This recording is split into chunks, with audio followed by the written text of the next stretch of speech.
Waking up the next day, Cran finds his bed empty once again, with no trace of Heisa anywhere in sight. Instead of moping around, he immediately heads back to his workstation to grind out more forged gear. For weeks, their routine falls into a painfully lopsided rhythm, where Cran acts like an overly devoted puppy. He rushes home early every single night just to sit by himself and wait for her. Even though they live under the same roof, Heisa remains completely distant and emotionally detached. She initially planned to treat him as a disposable toy, but his relentless warmth makes it impossible. Her injuries finally heal after a full month of recovery, yet she keeps up her habit of staying out late. Returning home one evening, she expects the usual routine before noticing something is off. Instead of waiting in bed, Cran sits upright at the table looking deadly serious. Heisa's heart drops instantly, convinced the poor guy has finally snapped and grown sick of her endless cold shoulder. To her absolute shock, he skips any complaints and thrusts a wooden box into her hands instead. He asks if she likes it with wide-eyed sincerity, leaving her completely speechless and off balance. Overwhelmed by a sudden wave of guilt, she lifts the lid to find a sleek, feather-light, golden soft armor nestled inside. Even at a glance, the exquisite weave screams top-tier legendary grade. Running her fingers over the material, she realizes it is an absolute masterpiece of epic craftsmanship. Reader, the man forged legendary armor just to keep her safe while she was out ignoring him. He explains that he noticed her injuries and wanted to craft something that could stand between her and harm's way. He wanted his hard work to protect her body when he couldn't be there. Drowning in guilt, Heisa pulls him into a desperate embrace and promises to clear her schedule. She vows to spend all her time with him once this chaotic period finally wraps up. Later that night, Cran asks about his forgotten past, sparking a deep wave of existential dread in Heisa. She realizes he is a foreigner living inside a gilded cage woven by her empire. Panic sets in as she wonders how he will react if he ever remembers the truth about her murdering the Pope. The thought of him regaining his memories terrifies her to her absolute core. The next morning, Heisa actually wears the custom armor tucked seamlessly beneath her clothes. She can literally feel the staggering amount of effort and care Cran poured into making it fit. When Cran wakes up next morning, he blinks in pure disbelief to find her still sitting right beside him. His face lights up with unfiltered joy at the unexpected sight. Deciding to fully lean into her role as a devoted partner, she presses a warm kiss to his forehead before heading out. She figures treating her husband right is the least she can do now. Before leaving the estate, she stops a trembling servant to ask what Cran has been up to lately. Hearing that he spends every waking second locked in the forge just waiting for her shatters her heart. Heisa basks in the rare warmth of feeling genuinely cherished by someone. After a long recovery from her brutal injuries, she expects a quiet night of cultivation in her quarters. That peace shatters instantly when Augustine storms into her room with grim news. He drops a bombshell that wipes the smile right off her face. The Holy Empire has just launched a massive, unprovoked assault on their borders. To make matters worse, they're allied with the remnants of the treacherous Papacy. Augustine points out the bitter irony that they are already severely weakened after losing half their top experts to the Pope. He limps off to fix his missing limb before the real bloodbath begins. While the Empire panics, Cran uses the downtime to push his limits in solitude. He focuses all his chaotic energy inward, hunting for that elusive breakthrough. Elemental Mastery reached Level 4. Average attributes increased by 7,000. Current average 30,000. Suddenly, a colossal wave of elemental magic floods his veins, pushing his average stats to a monstrous 30,000. Oh sure, casually breaking reality before breakfast because why the fuck not? His new level 4 mastery grants him a devastating elemental domain that drains enemy control while guaranteeing nasty debuffs on every single strike. He knows for a fact he'd crush the Red Dragon Queen now. Morning breaks, but Heisa nowhere to be found. Cran paces the floor, realizing that only a catastrophic military crisis could keep a high-ranking commander away all night. He pieces the puzzle together in seconds, guessing the Vatican bribed another superpower to jump into the fray. Reader, he realized this means total chaos, and total chaos means free real estate for a backstabber. He toys with the idea of spreading chaos and sabotaging the Holy Demon Empire from the inside out. but he wisely decides to hold his horses before blowing his cover. Evening finally falls, and Hysa stumbles back through the front doors. Cran rushes out to greet her the second he senses her familiar presence. Seeing him waiting for her instantly softens her chaotic, war-torn mind. She forces a reassuring smile and tells him not to worry about her troubles. She keeps the terrifying truth locked away, refusing to let him get anywhere near this suicide mission.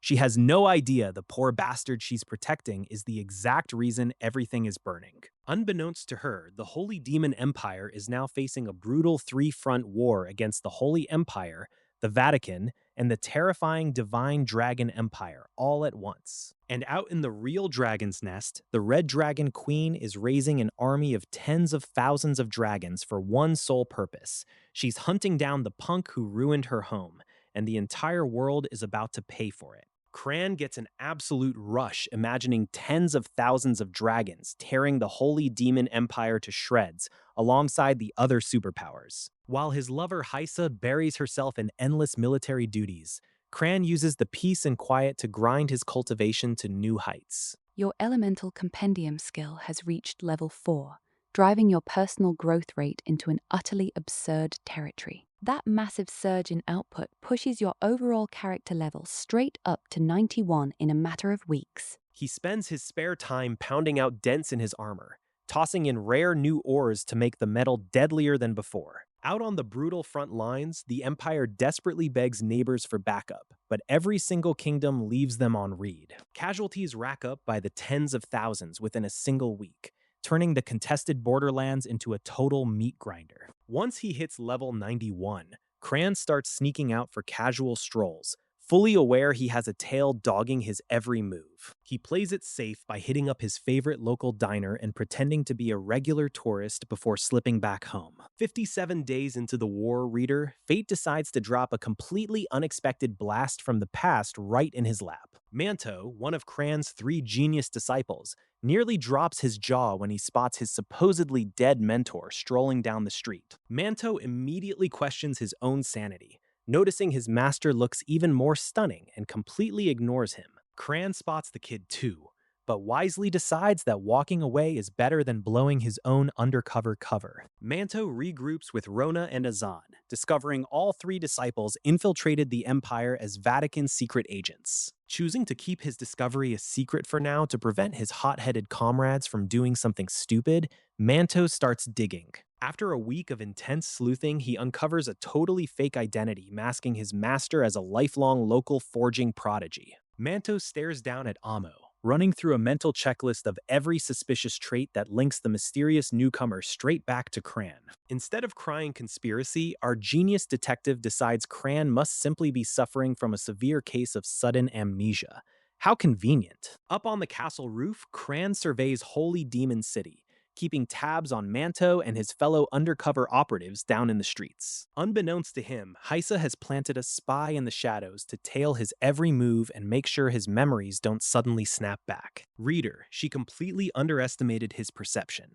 Cran snaps his head around, instantly pinning her hiding spot with a deadpan stare. He mouths a chilling little warning right across the open air, letting her know the game of peekaboo is officially over. Panic floods her veins as she breaks into a desperate sprint, abandoning all stealth to get as far away from him as possible. She thinks she's safe until a familiar voice drops right beside her ear, freezing her blood in an instant. She whirls around in absolute terror to find Cran standing inches away, wearing the most relaxed expression imaginable. Realizing running is useless, she drops her veil to reveal a striking, freezing beauty underneath the disguise. She scrambles for a pathetic excuse, claiming she was just staring because she found his face dangerously handsome. Cran isn't buying the garbage coming out of her mouth for a single second, telling her to knock it off because it creeps him out. When she gives her real name, Sylvina Tana, Cran instantly recognizes her as one of the Empire's newly minted top 10 powerhouses. He lets her off the hook with a warning to stop creeping on him since he is a happily married man, sending her packing. Back in her quarters, guilt and paranoia eat away at her as she realizes Cran saw right through her pathetic cover story. She frantically dispatches a messenger to Heisa while secretly mourning the loss of her new, highly aesthetic daily spying hobby. Heisa receives an urgent magical transmission from Sylvina, learning that her covert surveillance mission has gone sideways and she's been caught. Realizing that Crane is far too powerful to be spied on so clumsily, Heisa quickly scrambles to issue a brand new set of confusing orders. Poor Sylvina gets hit with the heartbreaking news that she has to pull back and abandon her cozy spot right by Crane's side. Crane notices the prickly sensation of being watched has totally vanished, though he refuses to drop his guard just yet. On the third day, Crane deliberately bumps into Manto out on the street, dropping a tiny white note right beneath the startled man's feet. Manto retreats to his room to read the note, realizing with a thrill that Crane has successfully recovered all of his lost memories. Following the secret instructions, Manto promptly plants a communication crystal at the designated drop point for Crane to retrieve. With the secure communication link finally established, Crane breathes a heavy sigh of relief, knowing he's got an insider on his side. Meanwhile, Heisa is completely oblivious to the impending betrayal, because the Holy Demon Empire is currently facing an apocalyptic crisis. Thousands of wild dragons have suddenly descended upon the Empire, burning cities to ash and slaughtering troops by the thousands. Look, 40 days without a wink of sleep will ruin anyone's complexion. But Heisa looks like she just crawled out of a damn tomb. Pushed straight to her absolute breaking point, Heisa decides she has no other choice left than to resort to forbidden magic. Across the battle lines, the Papacy and Holy Empire Alliance are popping champagne bottles over a string of effortless victories. An officer reports to Ilya that they've captured another city, while dropping the bizarre news about the dragon onslaught tearing through enemy lines. Ilya is utterly baffled as to why thousands of giant lizards suddenly declared war on the Empire, but she's certainly not complaining. With dragon breath hitting like non-stop carpet bombing, entire cities are vanishing into dust faster than anyone could possibly react. Heisa stared out across the burning ruins of her territory with hollow eyes. With defeat looming over every horizon, she realized all her desperate efforts meant nothing. A deafening blast suddenly shattered the heavy silence at the front gates. The outer defenses finally buckled under the enemy assault, sealing the city's grim fate. Realizing the Sovereign didn't give a damn, she decided she wouldn't either. She issued a hasty evacuation order and abandoned the sinking ship entirely. Instead of lingering at the next defensive line, she bypassed all the chaos and headed straight back toward the heart of the Empire. She returned to the capital, wanting nothing more than to slip away quietly with the man she loved.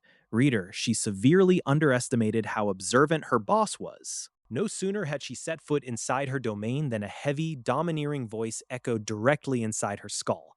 The supreme ruler had sensed her arrival instantly. The ruler had finally snapped out of his endless slumber. His gaze burned with absolute authority, piercing straight through her frantic attempts to hide. He immediately pinned the entire military collapse squarely on her shoulders. All her sleepless nights of grueling labor meant nothing to this ungrateful parasite. A dark, mutinous impulse flashed through her mind, tempting her to strike back. But raw survival instinct kept her anchored and silent. She forced down her pride and meekly offered her resignation, hoping to quietly walk away from the mess before things turned truly fatal. That diplomatic exit strategy crashed and burned immediately. The tyrant narrowed his eyes and asked if she had a death wish. An overwhelming wave of crushing pressure slammed down onto her shoulders, making it impossible to even lift her head. The sheer weight of his aura felt identical to facing a supreme religious leader at their absolute peak. He hadn't rotted away like the rest of them. Realizing she was entirely at his mercy, she swallowed her dignity entirely and begged for another chance to serve. Weighing his options, the tyrant finally withdrew his crushing aura, deciding she was still too useful to slaughter just yet. She rushed straight home and threw herself into her lover's arms. Safe at last, she finally found the warm shelter she had been fighting for. All the exhaustion and bitter frustration that had weighed her down for days simply evaporated into thin air in a single moment. Standing right before her eyes was Crane, looking at her with a gentle, completely devoted expression. Heisa had originally planned to skip town with him, but watching the Holy Demon King's sheer brutality changed her mind fast. Fleeing now meant painting a giant target on their backs, because that terrifying madman would hunt them to the ends of the earth. Turning back to Crane, she abruptly pitched a radical idea and asked if he wanted to pack up and leave this nightmare city with her. Caught completely off guard by the sudden offer, he stared at her like she'd just offered him the moon. He didn't waste a second questioning her motives or demanding a logical explanation for their sudden escape. Every trace of hesitation vanished, replaced entirely by the thrilling prospect of running away by her side. Watching his blind devotion cracked right through her cold exterior, flooding her chest with a suffocating wave of guilt. She was suddenly terrified that his lost memories might miraculously claw their way back to the surface. Before her spiraling panic could consume her, Crane casually asked when they would actually pack their bags and hit the road. Stalling for time, she muttered that she needed to clear a few loose ends with Augustine first. Realizing how deeply he cared for her, she made a ruthless and terrifying choice to completely wipe away his current identity. Reader, she decided that flat-out erasing his memories was the only foolproof way to keep her dark secrets buried. Crane enthusiastically suggested they go visit his old mentor Augustine together, since he hadn't seen the man in ages. Seizing the opportunity, she let him drag her along toward the master's private residence. Augustine stepped out to greet them immediately, his face lighting up with genuine affection when he spotted his former student. From the kid's bright demeanor, the old teacher assumed she must have been treating him wonderfully. Hearing the boy praise her kindness sent a sharp pang straight through her chest, reminding her of the cold, neglectful months she treated him like a disposable toy. The suffocating irony of his genuine praise made her want to crawl out of her own skin. After brushing past the pleasantries, she turned to Augustine with a deadpan expression and asked to speak with him in strict isolation. A heavy knot formed in the old man's stomach, sensing that whatever this was about, poor Crane was right at the center of it. Leaving Crane behind in the sitting area with a plate of fancy pastries, the two elders ducked away into an adjacent room. Naturally, the curious boy had zero intention of sitting quietly like a good little guest. Sneaking after them with uncanny stealth, he planted his ear firmly against the solid wood of the closed chamber door. Thanks to his enhanced senses, the thick soundproofing proved completely useless against his acute hearing. Inside the room, she cut straight to the chase and ordered the old man to completely vaporize all of Crane's prior memories. Augustine recoiled in absolute shock, his worst fears instantly confirmed by her chilling request. Struggling to keep his composure beneath the Empire's strict hierarchy, he nervously asked if the boy was already starting to remember his past life. She shook her head, dropping a bombshell confession that she had actually fallen head over heels for him. She flat out admitted that if he ever discovered she murdered the Pope and wrecked the papacy, his love would instantly curdle into a thirst for vengeance. Augustine urged her to reconsider, reminding her that kindness and loyalty might just save her without resorting to mind-wiping magic. Augustine is terrified of what will happen to Crane's fragile mind if he remembers his past, but Heisa ruthlessly points out that keeping him ignorant is just as cruel as letting him recall the truth. She forces her companion to confront the bitter reality that Crane would only suffer more, knowing his beloved teachers were also the murderers who hunted down the Pope. Cornered by the logic, Augustine caves with a heavy sigh and agrees that no good path remains. There is simply no painless way out of the web of deceit they've spun.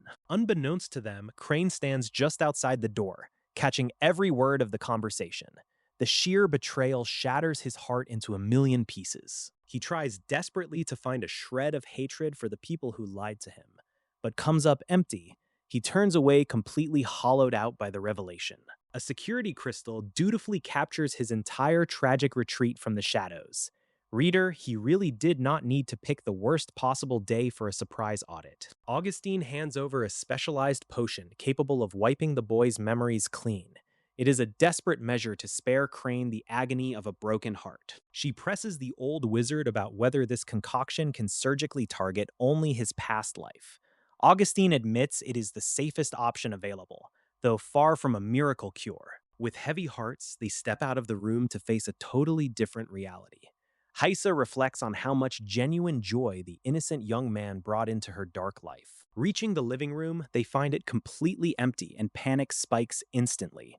A nearby servant quickly reassures them that the boy merely wandered off to the library. Relieved, they track him down to the sunlit library where he sits looking like an absolute angel. He seems entirely untouched by the emotional storm raging around him. Crane looks up and beams at Heisa with total, unconditional affection.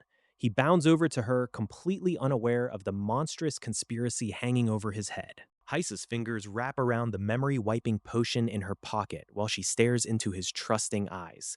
At the 11th hour, her resolve completely crumbles. Augustine watches with bated breath, secretly praying she lacks the stomach to ruin the boy's life further. Luckily, she lets the vial stay hidden in her pocket. She brushes it off as trivial chatter and suggests they head home together. For a fleeting second, it looks like a happy ending is finally within their grasp. But right as they reach the threshold, she turns around and pulls out the potion anyway, handing it to Crane with a sickening smile. For fuck's sake, she really just couldn't leave well enough alone.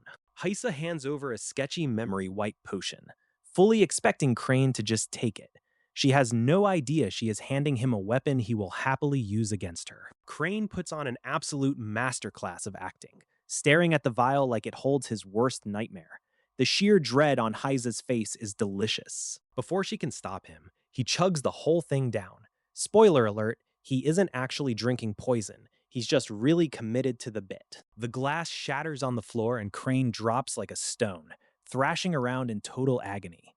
Reader, he did not think the floor was this hard. Heisa panics instantly, realizing too late that destroying someone's memories is a terrible idea. She cradles him while crying out apologies. Tears stream down Crane's face as he shoots her a look of pure, unadulterated despair. It hurts to watch, mostly because he's acting his heart out. She finally understands the monumental fuck-up she just committed with her own hands. She's actively destroying the person who loved her most. A weak, raspy voice orders them to get lost, accompanied by a tiny squirt of self-generated nosebleed. Man's out here method acting with bodily fluids. Augustine suddenly panics, realizing Crane's iron willpower is making the drug backfire horribly. If this keeps up, the guy's brain is going to turn to mush. Heisa flies into a blind panic and grabs Augustine by the collar, demanding to know what's going to happen. Talk about reaping what you sow. Augustine bluntly states that Crane's stubborn will is causing a catastrophic overload. The guy might literally end up with the intelligence of a brick. She screams at Crane to stop fighting the process, completely missing the sheer irony of her own demands. Stop resisting the mind control, guys. Realizing they are about to permanently ruin him, Augustine steps in to force the magical toxins out of his system before it is too late. Right as the magic flares, Crane dramatically passes out cold.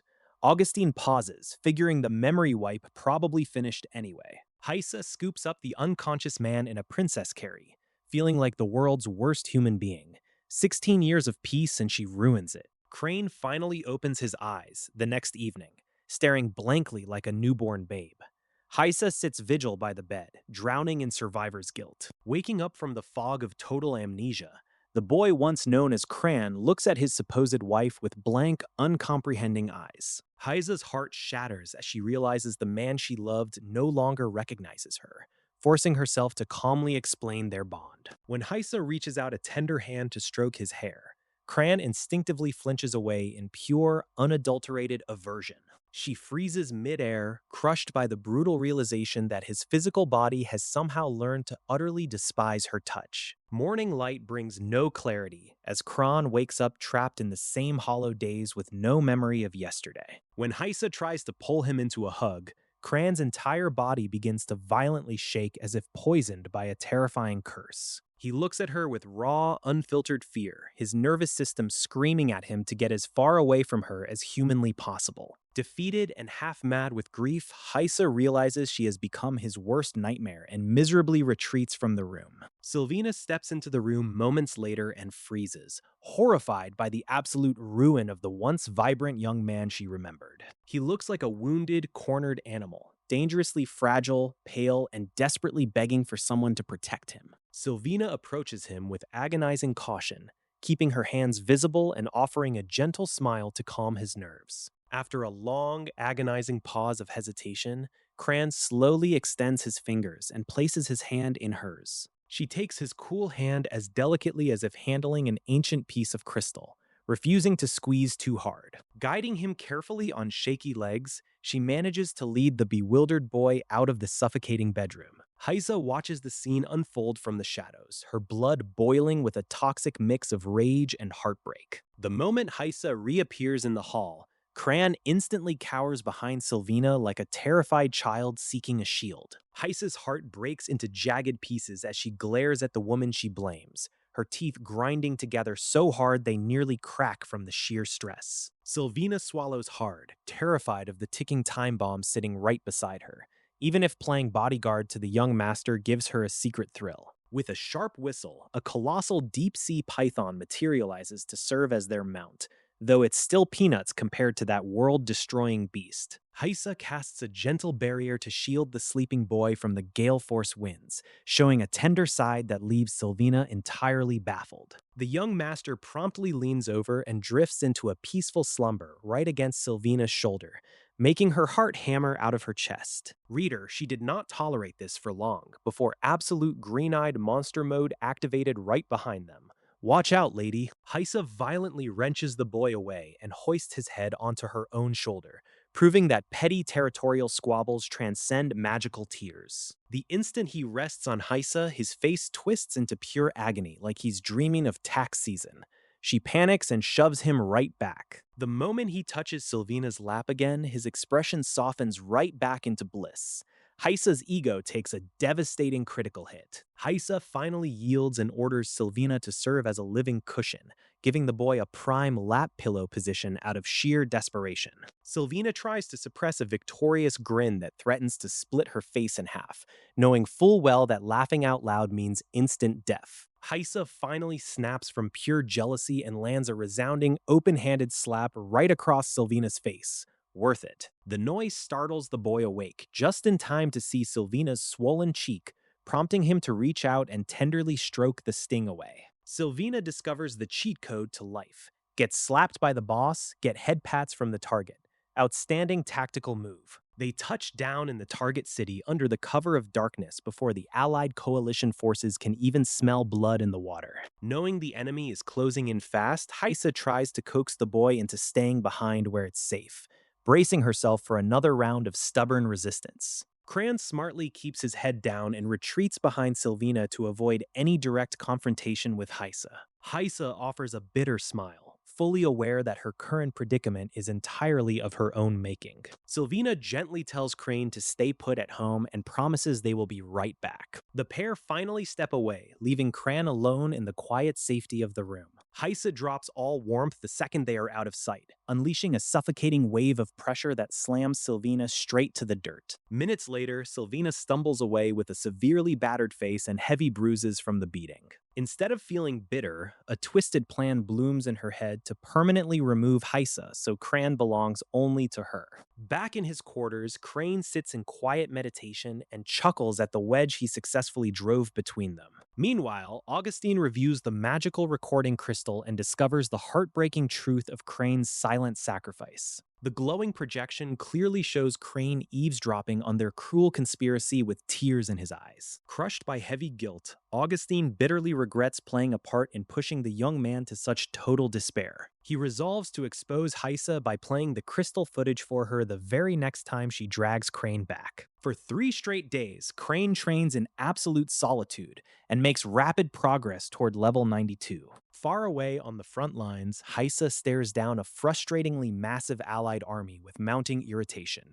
The enemy lines feature heavily armored infantry shielding a relentless legion of powerful summoners. These summoners continuously throw wave after wave of ferocious magical beasts at the city defenses. Heisa is at her absolute limit, hacking endlessly through swarms of monsters while desperately hoping for backup before her defense line utterly collapses. 4 towering spectral soldiers finally manifest behind her, buying her a fleeting moment to catch her breath amidst the brutal siege. While regular soldiers die by the thousand from pure exhaustion, the supposed ruler of the Empire has been completely useless and muddle-headed. Miraculously, the Holy Demon King actually steps up, confronting an apocalyptic dragon army where every single beast sits at a terrifying level 90. The Sovereign stands firm on Frost City's wall, locking eyes with a colossal dragon king that could easily squash 3 humans of equal power. The giant dragon king huffs a cloud of hot air, revealing young Shinolina cowering behind him like a frightened child hiding behind an angry parent. Knowing a fight would be a massive headache, the Dragon King skips the pleasantries and bluntly demands they hand over a specific individual. The sovereign immediately agrees to the demand and marches back inside, grabbing a poor random bystander to demand who the hell Cran actually is. The terrified civilian squeaks that Crane is actually the Holy Sea's holy son, whom their empire previously captured and wiped clean of memories. When the civilian stammers that the boy should be with Augustine, the sovereign's aura spikes so violently, it literally slams the guy face first into the dirt. Reader, he quickly learns that the king absolutely hates hearing the word should, and scrambles to confirm the exact location of the target. Fuming at Augustine for dropping such a catastrophic bomb in his lap, the sovereign blasts across the sky at breakneck speed toward the capital. Augustine is sitting around minding his own business when a familiar, terrifyingly heavy pressure suddenly engulfs his entire luxury residence. The local lord stammers out a nervous greeting, completely unprepared for the raging sovereign who just kicked his front door off its hinges. The sovereign cuts him off mid-sentence and demands the immediate delivery of Crane, leaving the cowardly lord completely dumbfounded. Augustine stammers that the kid isn't even with him, and instantly gets rewarded with a gravity-crushing wave of pure murderous intent. The Holy Demon King demands the whereabouts of Crane, leaning down with terrifying murderous intent while Augustine trembles helplessly on the cold ground. Augustine's bones fracture under an invisible wave of fury, yet the tyrant deliberately leaves him alive because eliminating bureaucrats ruins the economy. Leaving a trail of misery, the unhinged ruler instantly teleports straight to Green Goblin City, right in the middle of a brutal, grinding siege. Hysa freezes mid-combat as a familiar, suffocating aura suffocates the air, completely shocking the allied troops who watched her vanish. She tries to explain the impossible pressure of holding off 3 superpowers at once, but the tyrant refuses to listen to any excuses whatsoever. Without an ounce of hesitation, the deranged monarch slices her lower body right off with a single casual strike of pure, unbridled malice. Reader, he did not think this through. Mutilating your best defensive asset while the enemy watches is a brand new tier of tactical idiocy. Hysa desperately crawls toward her detached limbs to reattach them, nursing a deep hatred for the tyrant who treats loyal servants like garbage. Ignoring her horrific wounds, the king barks out demands for Crane's exact location, forcing her to point toward the heavily guarded mansion. Across the battlefield, the allied monarchs watch the brutal friendly fire in utter shock, realizing the enemy leader is completely out of his mind. Ilya suddenly catches snippets of their conversation and realizes the missing boy everyone is hunting for is trapped right inside that besieged city. Sensing a massive tactical advantage from the enemy's utter stupidity, the Allied leaders immediately order a full-scale coordinated assault. What was supposed to be an impenetrable fortress defense is suddenly turning into a turkey shoot thanks to the Demon King's self-sabotage. Hysa grits her teeth through the agony of her painfully regenerating body, mentally cursing the tyrant who constantly undermines her efforts.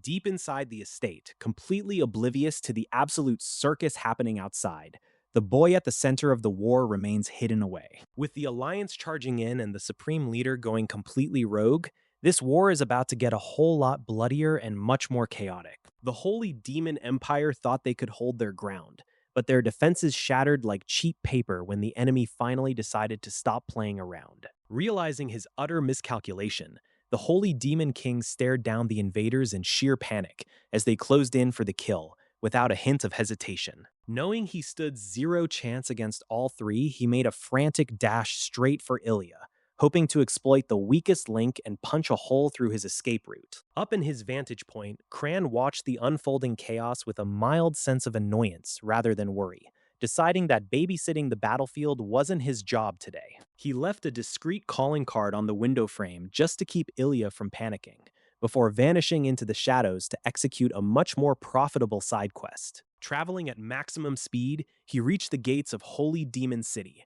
where paranoid guards were sweating bullets over every single merchant trying to enter. A quick flash of an official Marquis medal handed down by Augustine was all it took to blind the gate guards with bureaucratic privilege and waltz right past them. Navigating the subterranean halls like a ghost, he slipped past every single magical security crystal without triggering a single alarm. He pried open a hidden wall compartment and fished out a flashy spatial ring adorned with a purple gemstone, thinking he had finally struck gold. Reader, he inspected the ring and found a whole lot of nothing. It was a decoy loaded with zero loot and about as much storage space as a coin purse. Heisa had rigged the compartments with a devious puzzle mechanism that scrambled the entire layout the second a fake ring was lifted. Since solving complex security algorithms is for nerds, Cran decided to skip the puzzles entirely and let raw primordial fire do the heavy lifting instead.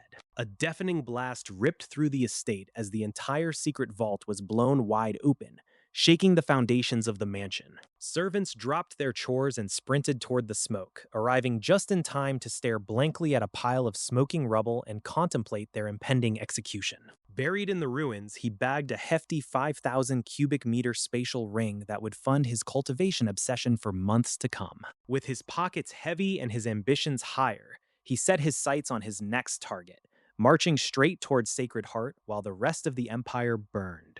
Deep in a lavishly decorated bedchamber, the young noblewoman spends her days locked in intense meditation, trying desperately to master her magical arts. Gone are the days of public bullying. Now she takes her constant frustrations out on the frightened estate servants behind closed doors. Sneaking past the terrified staff is child's play for Cran, who zeroes in on the pulsing magical signatures vibrating from the heart of the building. He pushes right into her private sanctuary, completely cloaked by his level 90 stealth skills, so she remains entirely oblivious to his entry. Not even bothering to exchange pleasantries, he drives his soul-devouring demon sword straight through her midsection without a second of hesitation.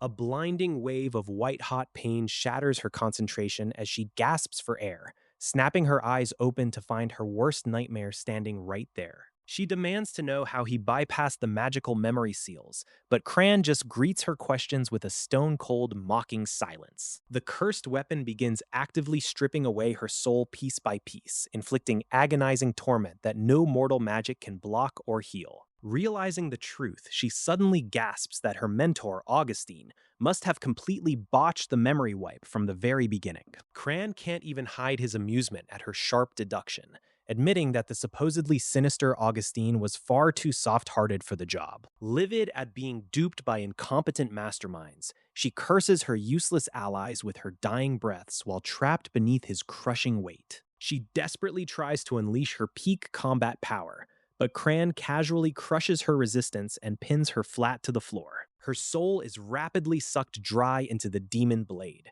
locked away for eternity to suffer endless torment without even a shot at reincarnation. With her lifeless husk reduced to ash by origin fire and her spatial ring looted, he leaves behind zero evidence she ever existed. Figuring he's already this deep into enemy territory, our ambitious looter sets his sights straight on the grand holy demon temple treasury. Reader, he quickly realizes the temple defenses crush 90% of his stats, so he wisely turns around and bounces before things get spicy. While the Holy Demon King fights for his life against a trio of Holy Kings, Crane wisely slips away from the chaos. He takes the absolute longest, most desolate route to put as much distance between himself and the battlefield as possible. Back in Green Demon City, the Supreme Ruler is holding his own against two elite attackers.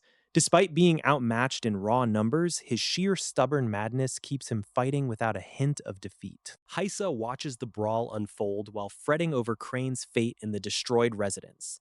When the battle finally shifts elsewhere, she sneaks into the ruins only to find absolute emptiness, realizing her target has vanished. With no word from their leader, an army of dragons decides they've waited long enough and launches a full-scale assault.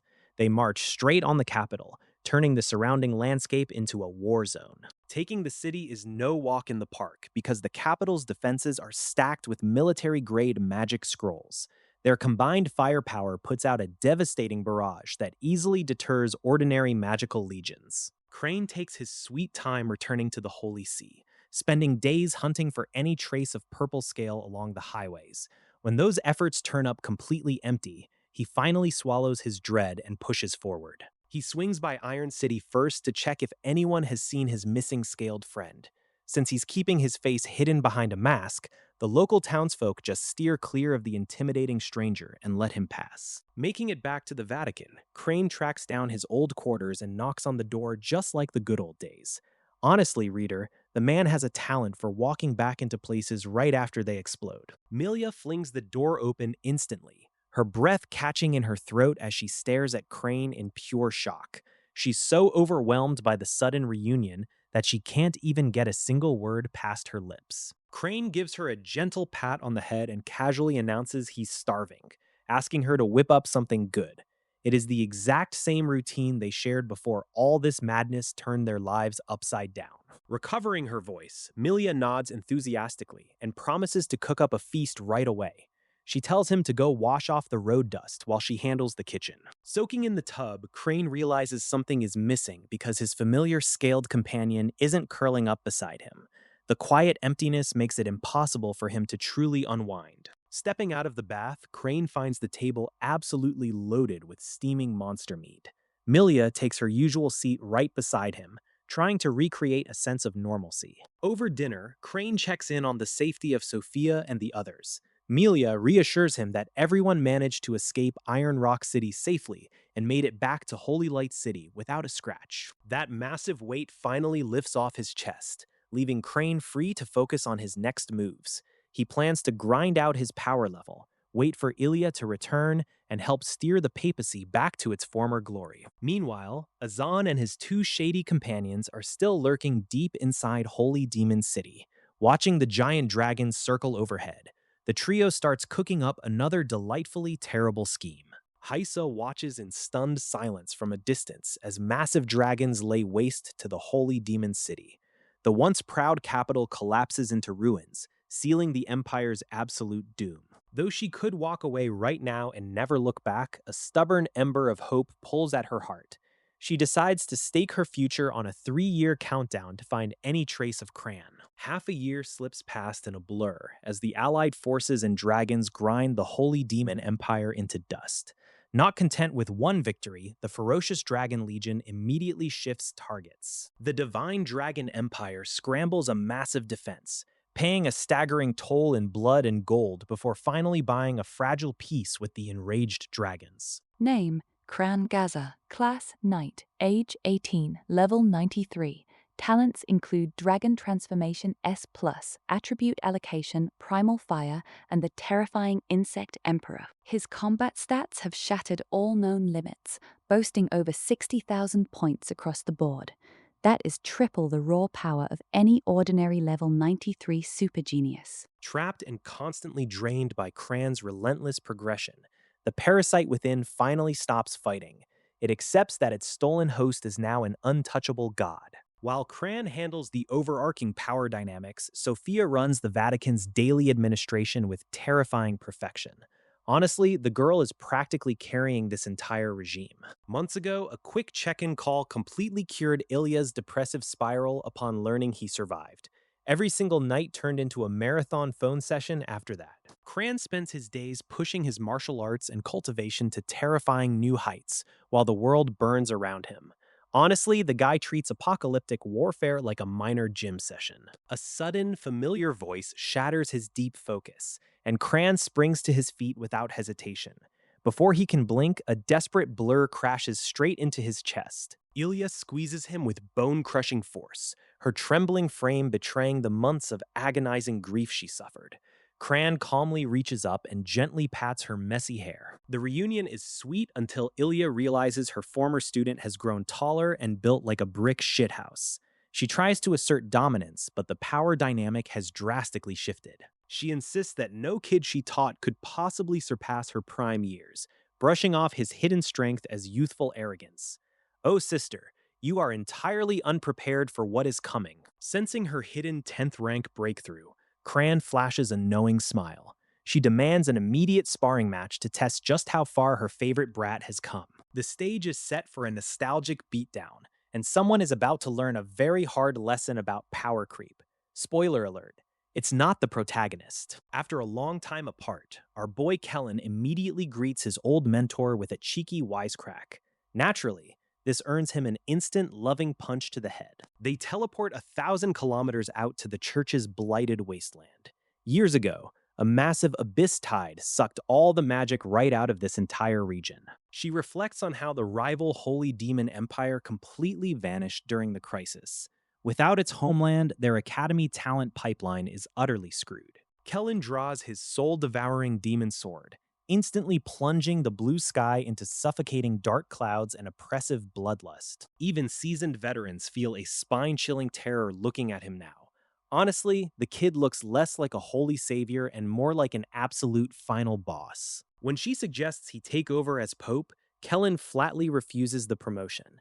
He points out that his demonic vibe would give the entire congregation heart attacks. She concedes he's right and pivots to offering him the head spot of the Judgment Legion instead. After all, the job mostly consists of looking intimidating and smashing enemies. She gleefully explains that the church isn't doing free charity work anymore. From now on, closing abysses comes with a very steep, mandatory invoice attached. Kellen nods in grim approval, knowing his own terrifying strength will eclipse an entire empire in 3 years flat. Time to see just how far he has actually come. Dropping all hesitation, she closes the distance instantly and unleashes a blinding flurry of blindingly fast strikes with her divine blade. Kellen triggers his dragon transformation, erupting into a 4-meter-tall juggernaut clad in impenetrable midnight black scales. 1,000 black and white sword arcs collide in a fraction of a second. The resulting steel impacts sound like thunder tearing the very sky apart. Reader, she quickly realizes she completely underestimated him. His physical might alone is enough to crack open the ground beneath them. His elemental mastery has rocketed forward, expanding his domain to terrifying new thresholds right in the middle of active combat. He's rapidly bridging the gap to the 5th level of the punishing elemental compendium technique, leaving veteran powerhouses in the absolute dust. She can only stand back and stare in utter disbelief at his broken all-attribute talent. Some people just hog all the good stat allocation. Deep in the wasteland, the desert floor looks like it survived a catastrophic apocalypse. Towering sword slashes tear hundreds of meters into the earth, casually deleting any unfortunate monsters caught in the crossfire. After a furious 15-minute brawl, the dust finally settles over a crater large enough to host a small navy. They call a truce before they accidentally terraform the entire continent out of existence. While other prodigies spent their time dominating battlefields, our hero spent his time getting captured, kidnapped, and dragged around like luggage. Naturally, he keeps those humiliating details to himself. Returning in secret is one thing, but cleaning house is another. He warns that foreign spies have thoroughly infested the Vatican's ranks since the Abyss Tide, establishing deep secret cells right under their noses. Internal rot is far more dangerous than any external threat, so they agree to form a dedicated counter-espionage division. Naturally, he tries to draft 3 overpowered S-class prodigies right out of the gate. Look at this absolute operator, trying to poach 3 S-class geniuses for his personal hit squad on day 1. For fuck's sake, the man doesn't even bother starting small when he wants manpower. With the internal structure sorted, they lock in the final details for tomorrow's ceremony.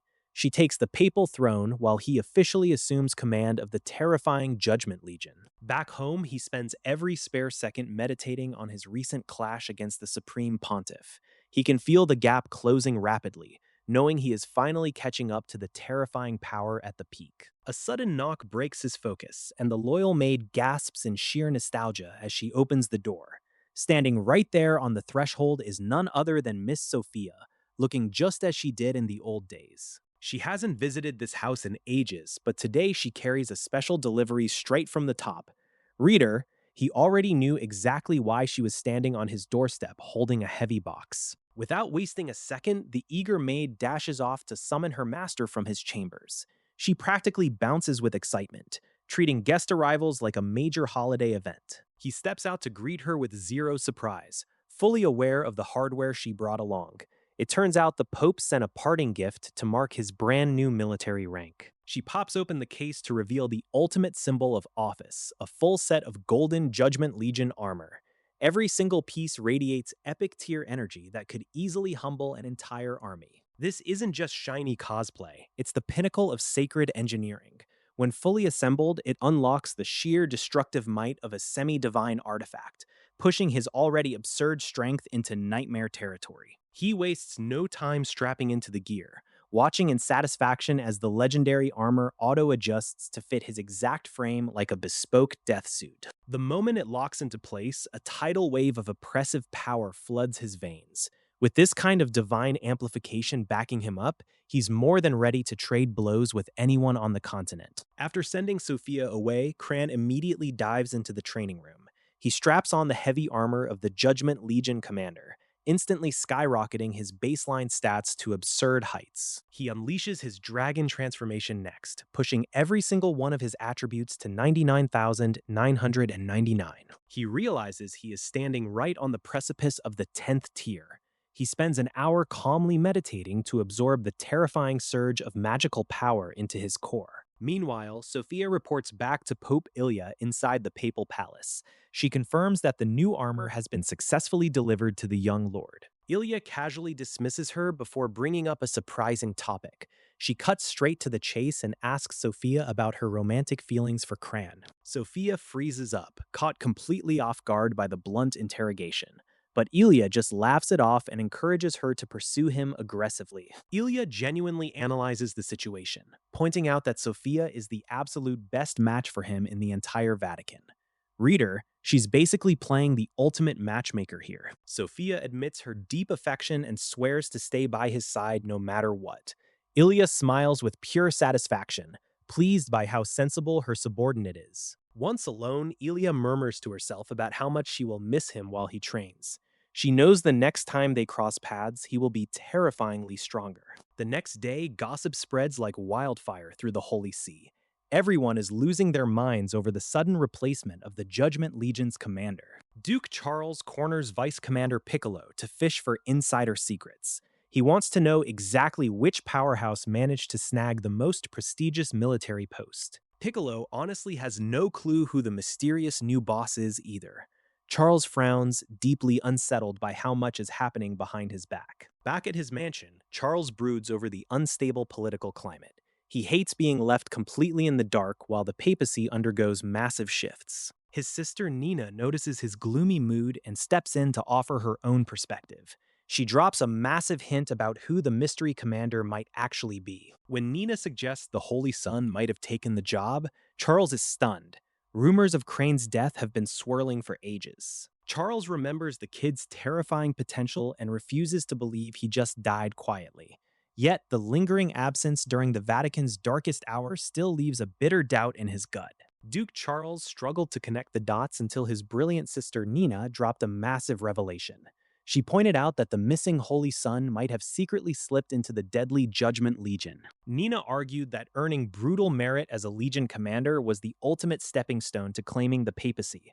Charles realized his little sister had grown into a tactical mastermind right under his nose. Convinced by her airtight logic, Charles agreed to keep the explosive theory completely under wraps.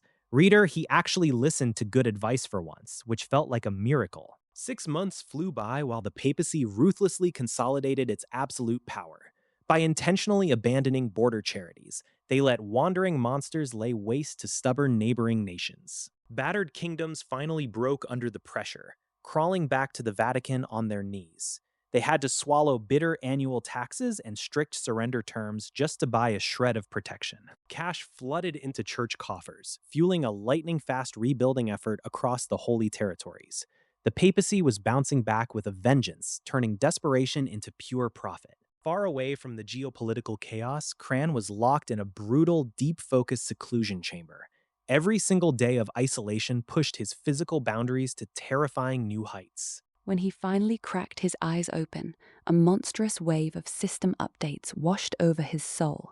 The long grind had officially transformed him into a walking natural disaster. Name: Cran Gaza. Class: Knight. Age: 18. Level: 96. His stats had soared past mortal comprehension, pushing his combat potential straight into godhood territory. Strength: 95,000. Agility: 95,600. Constitution: 95,4 tatahu. Spirit: 95,1 tatahu. Every core metric sat at numbers that could shatter fortress walls with a casual sneeze. His elemental affinities exploded. with fire hitting a maximum score of 100.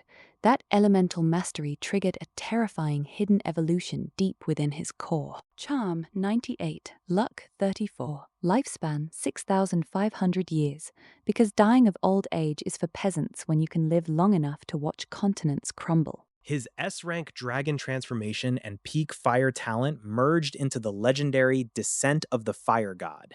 Even a fresh tier 10 veteran would get turned into crisp ash if they tried to fight him now. Stretching his stiff limbs, Cran stepped out of seclusion after nearly half a year underground. Time loses all meaning when you're busy becoming an overpowered monster. Milia nearly dropped her clipboard when she spotted her master casually wandering out of the training den. She quickly checked her calendar and realized a massive chunk of the year had vanished. 94 days of pure fasting meant Cran had a black hole where his stomach should be. He demanded an absolute mountain of food, ready to convert massive calories straight into raw magical energy. Living within bottomless pit of a roommate means meal prep is basically a full-scale industrial operation. While a small army of 40 private chefs slave away in a massive kitchen, Crane just sits back and snacks like it's a casual afternoon tea. Don't bother looking for a food baby or a bulging belly on this guy. The moment all those heavy calories slide down his throat, his body instantly converts the whole feast into pure, raw, magical fuel. Suiting up in the heavy regalia of the Judgment Legion commander, Crane strides purposefully toward headquarters. Business has been booming lately since half the continent decided to finally pay up their Vatican protection fees. The moment he steps through the gates, local guards do a double take at his commander's armor. They practically trip over themselves to deliver the good news that Lord Piccolo has been anxiously waiting for his arrival. He walks right into the commander's office, where poor Piccolo is drowning in paperwork and bureaucratic nightmare fuel. When Crane knocks, Piccolo snaps his head up, completely missing the approach entirely. As soon as that familiar voice breaks the silence, all the exhaustion on Piccolo's face melts into pure recognition. It's him all right, though keeping this grand reunion under wraps is apparently rule number one. Crane casually drops the lore about how the Holy Demon Empire bagged the Pope and came hunting for him next. Back then, he was just too weak to put up a real fight, so vanishing off the grid was his only play. Piccolo nods along, more than happy to shove this mountain of administrative misery right back onto the rightful boss. But Crane gracefully dodges the desk duty, insisting he's much better suited for field work and kicking teeth in. Piccolo agrees to keep running the office, but drops a reality check about the upcoming Legion ranking tournament. If the mysterious new boss wants actual respect from the troops, he's got to put on a show of raw muscle. Crane takes the advice in stride, figuring the upcoming ranking matches will be the perfect stage to flex his new upgrades. He dips out quietly, leaving Piccolo to daydream about just how terrifyingly strong this freak of nature has become. Fast forward 5 days, and the entire Judgment Legion is buzzing with electric anticipation. Everyone's crammed into the central training grounds, dying to catch a glimpse of the parachute boss who bought his way to the top. Even the veterans are gossiping like school kids in the front row, wondering if the new commander will live up to the legendary Ilya. Connie narrows her eyes, staring hard at the approaching figure with a sudden, suspicious hunch. Reader, she actually called it, because that armor is hiding none other than Crane himself. Instead of panic, her face lights up like a kid on Christmas morning, knowing her favorite walking disaster is back from the dead. Crane steps up to the podium and delivers a painfully brief intro speech, skipping the pleasantries entirely. He cuts straight to the point with two simple goals: introduce the boss and give everyone a brutal reality check. The troops lean in close, wondering what kind of flashy parlor trick their mysterious new commander is about to pull out of his hat. They are bracing for a speech, maybe a demonstration against a dummy. Instead, he casually invites the top 10 strongest warriors in the entire Legion to jump him all at once. Because why fight your officers one by one when you can just humble the entire leadership board in a single afternoon? 10 elite warriors in heavily ornamented armor step forward from the ranks, their eyes burning with anticipation at the honor of facing their new commander. Crane sweeps his gaze across the fighters and lingers on Connie, nodding inwardly as she proves her rapid ascent to the Legion's top 10.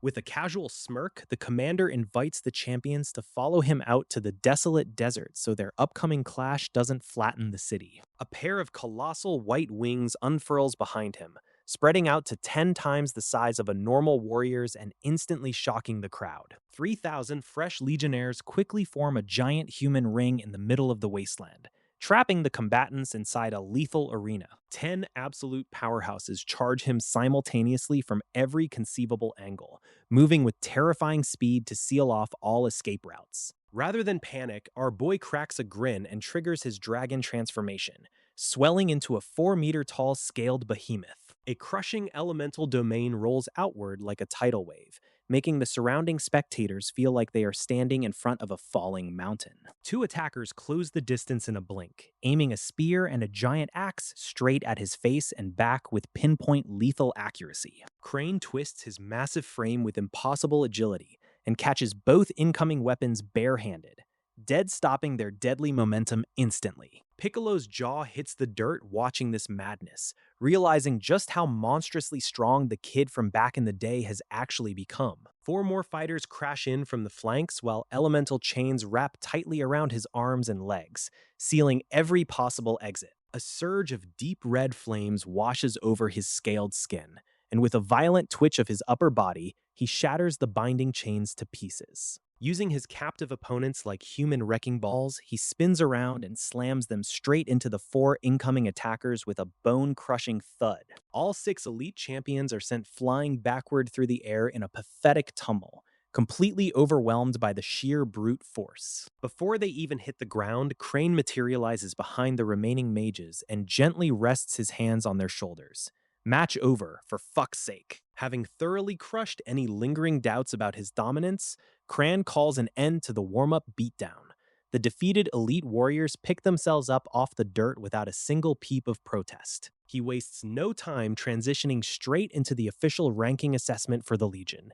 Even with a few bumps and bruises from earlier, the top fighters are fully primed to secure their spots. For the first time, Cran experiences the commander's view from the high balcony. He scans the sea of meditating fighters below, effortlessly reading their auras and gauging their true power. Barely an hour ticks by before the first elite warrior snaps his eyes open with a sharp gasp. This level 96 powerhouse sails through the mental trial effortlessly and takes the lead. Right on cue, Connie and the rest of the top-tier fighters finish their tests back to back. They might have taken a little longer, but their elite status remains completely undisputed.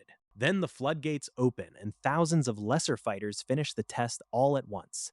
Cran's smile vanishes into a scowl as he looks upon the bloated, undisciplined ranks. Let's be real, the Legion has turned into an absolute daycare center for average Joes.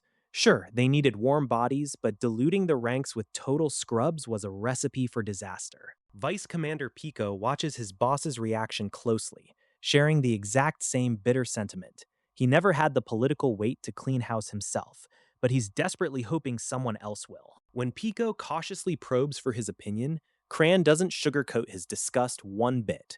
Reader, he is about to shatter a lot of fragile egos in this room. The moment Cran declares his utter dissatisfaction with the current Legion, the hall goes dead silent. Several smug officers who just passed their tests instantly look like they swallowed a lemon. He lays out a ruthless new hierarchical structure that instantly strips away the comfort of the slackers. Only genuine strength will dictate your place and your paychecks from now on. From 10 elite arbitrators down to 1,500 trainees, every single tier comes with starkly different privileges. If you want the good life, you better stop dragging your feet. Pico stands there with his mouth wide open, completely blindsided by how fast and merciless this overhaul is. Talk about a hostile corporate takeover for holy warriors. He caps off his speech with a terrifying zero-tolerance policy against backstabbing and murder within the ranks. Cross your own people, and you get a one-way ticket to the executioner's block. While the heavy hitters nod in fierce approval, the Legion's bottom feeders are sweating bullets of pure panic. Their free ride is officially over, and they are none too happy about it. With the new laws set to drop in just 1 week, nobody dares utter a single word of complaint against his terrifying might.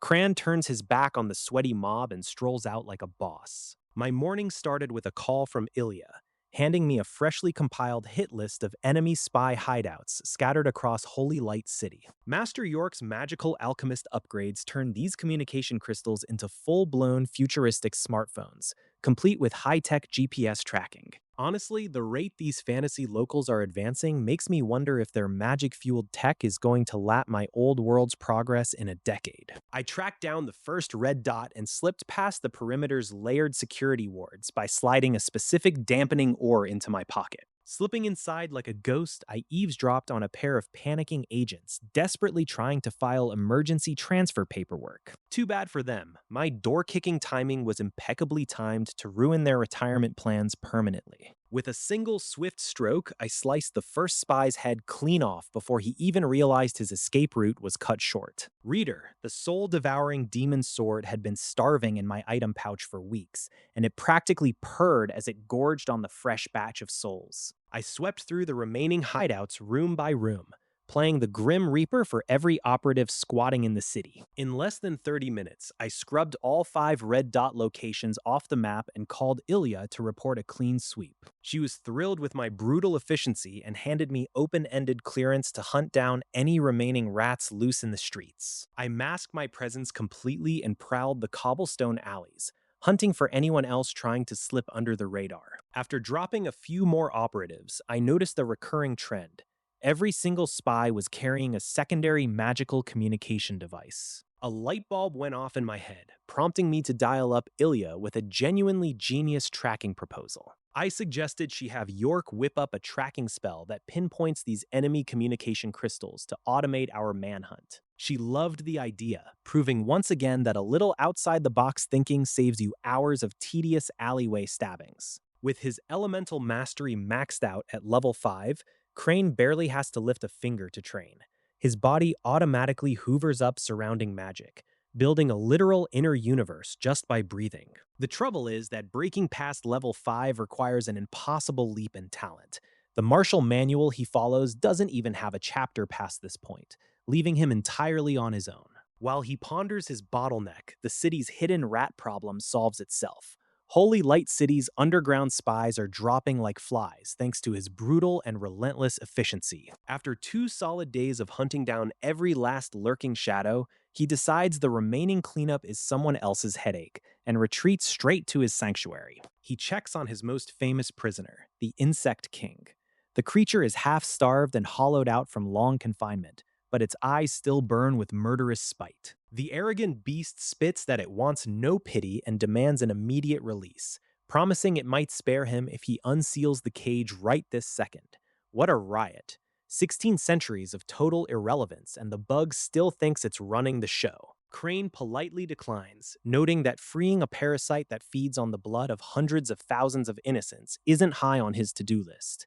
This cage is officially your urn, buddy. Realizing freedom is a dead end, the monster abandons all talk and pours every last drop of stored power into a desperate final suicide charge. He watches the terrifying buildup without flinching. When the torrent breaks loose, his barrier catches the shockwave, channeling the raw magic straight into his own nervous system. The Insect King throws everything into one final strike, cracking the barrier for a split second before Crane reinforces it and crushes its last shred of hope. All that immense strength vanishes in an instant as the monster's physical shell crumbles into powder.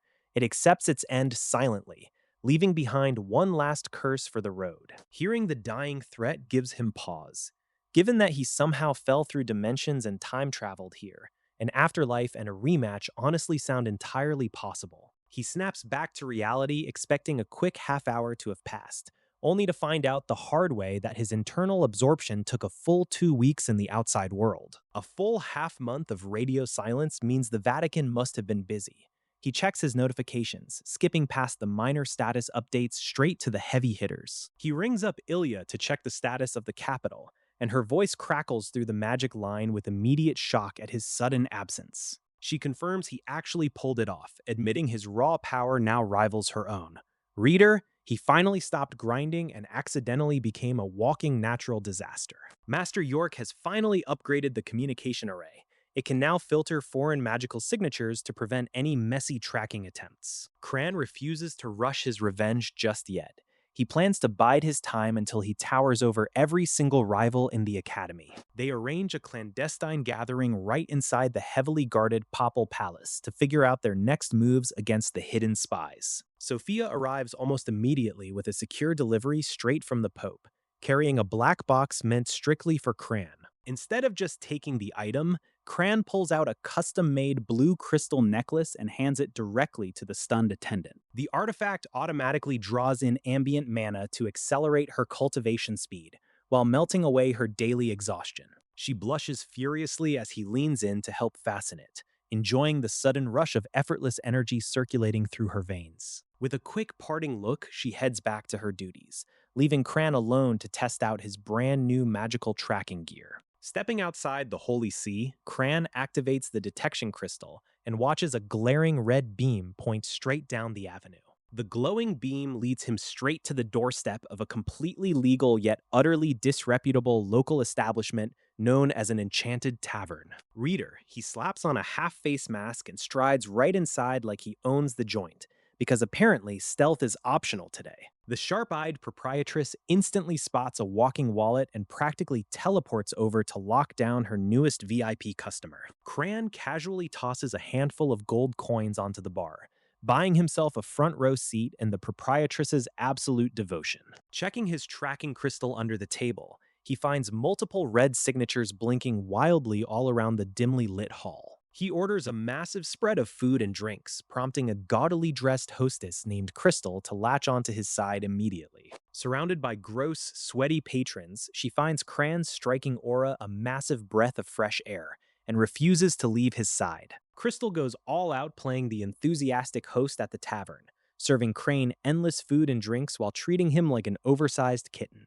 While she plays, Crane keeps his mind on the mission, using the downtime to spot and track almost every single undercover spy in the room. A sudden roar from the crowd shifts everyone's attention toward the stage as Rose, the tavern's most gorgeous performer, steps into the spotlight. That flash of beauty instantly trips the magical detection gear on Crane, proving right away that this star performer is hiding a dark secret. Before Crane even has to lift a finger, eager younger operatives from the Holy See swoop in and start rounding up the suspects he flagged. Figuring the local talent has everything under control, Crane bails on his table, leaving a very confused and lonely Crystal behind. Rose slips back into the lounge to ditch her props, only to find a welcoming committee of heavily armed Holy See agents waiting to corner her. Instead of caving, the veteran spy springs a lethal trap, lashing out with hidden iron fans in a brutal bid to slice open her nearest pursuer. Reader, she picked the wrong night to start a massacre, because Crane materializes out of nowhere and catches her deadly fan strike barehanded. He casually shatters her poison pill before she can swallow it, completely shutting down her backup plan with terrifying efficiency. With a casual snap that breaks her wrist and a swift chop to the skull, he knocks her clean out and leaves her crumpled on the floor. The leftover agents can only stare in mute terror at the stranger's sheer dominance as he tosses the battered spy back into their lap. Miles away, Haisha finally reaches the grand gates of Holy Light City, desperate to track down the elusive Crane after a fruitless academy search. She finds the entire capital locked down tighter than a drum, with heavy detection arrays that would flag any normal intruder instantly. Undeterred by the magical checkpoints, she resorts to dark arts, bowing her head in deep prayer to channel an evil god's blessing. The foul, divine power wraps around her like a second skin, successfully cloaking her signature so she can slip past the city's magical defense net. Haisa slips past the gate guards with zero trouble, her disguise holding up completely. She decides to hunker down in Holy Light City for 2 whole years just to soak in the atmosphere where her target used to live. A masked stranger strolls past her on the crowded street, and her heart instantly skips a beat. Even with only half a face visible, she recognizes those familiar features without a single doubt. She spins around and calls out his name, but he pivots to face her with ice in his veins. He instantly peers right through her clumsy disguise, wondering what cheap trick she used to mask her aura. Before she can even finish her sentence, his fist drives straight through her gut. He glares at her with bulging veins and pure rage, snarling that she has zero right to speak his real name. She doesn't even flinch at the gaping hole in her abdomen, instead reaching up to cup his face through her tears. She knows the memories are back, and she starts begging for forgiveness. When she realizes he's dead set on ending her right then and there, survival instinct kicks in and she bolts. He just flashes a mocking grin, asking why she stopped acting so lovey-dovey. She sprints for her life, crying that she finally found happiness and refuses to die today. His face stays carved in stone as he tells her the price of forgiveness is simply handing over her life. She is genuinely shocked by how fast he's gotten in just over a year. Forced onto the defensive, she tries not to hurt him, but his relentless onslaught leaves her with no choice. Bumping her power up to the absolute maximum, she blurs forward like a ghost to put a fast end to this fight. Reader, she is about to find out why hubris is a terrible personality trait. She expects to squash him instantly, but instead, she crashes against a brick wall of equal power.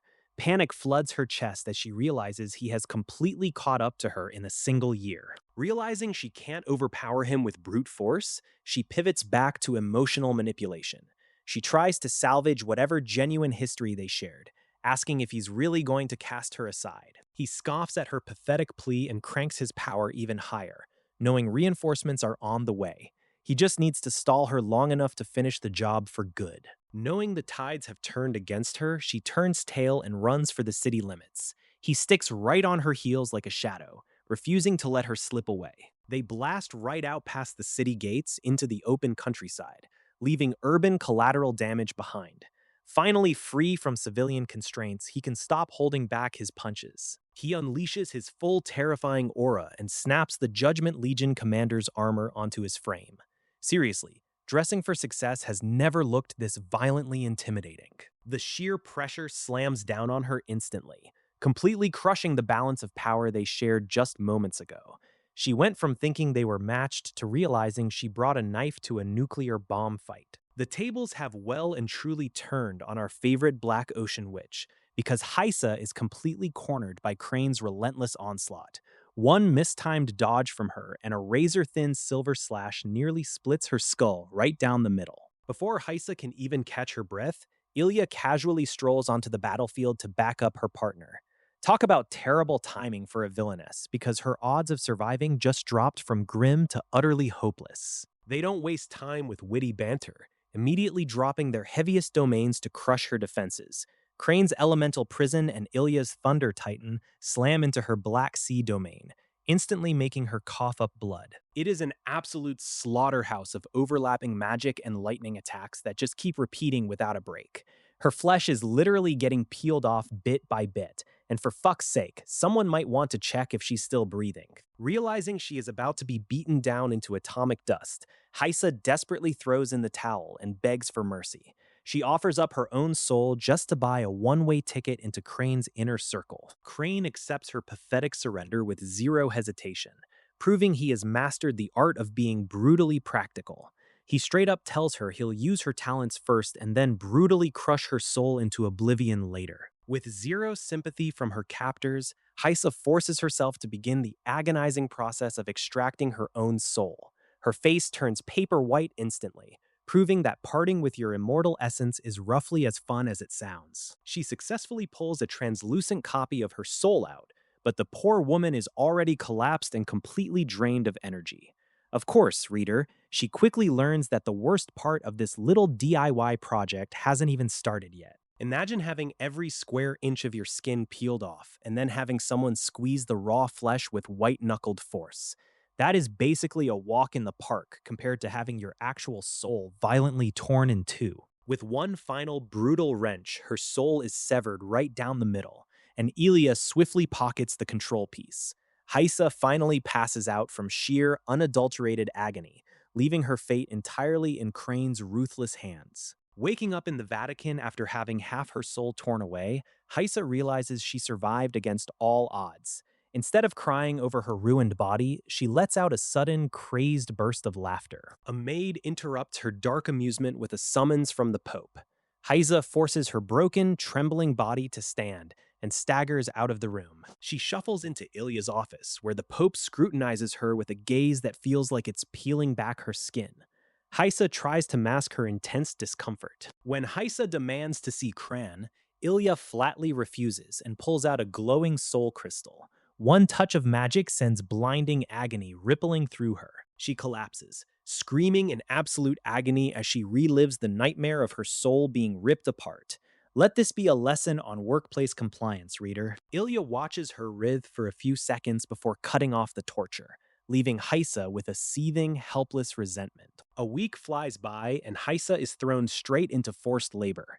Meanwhile, York's crackdown finally purges the Vatican of its rampant spy network. Back at his own base, Cran receives an urgent holographic message from Ilya about an escalating crisis. Without the church actively culling them, the abyss monsters are multiplying out of control.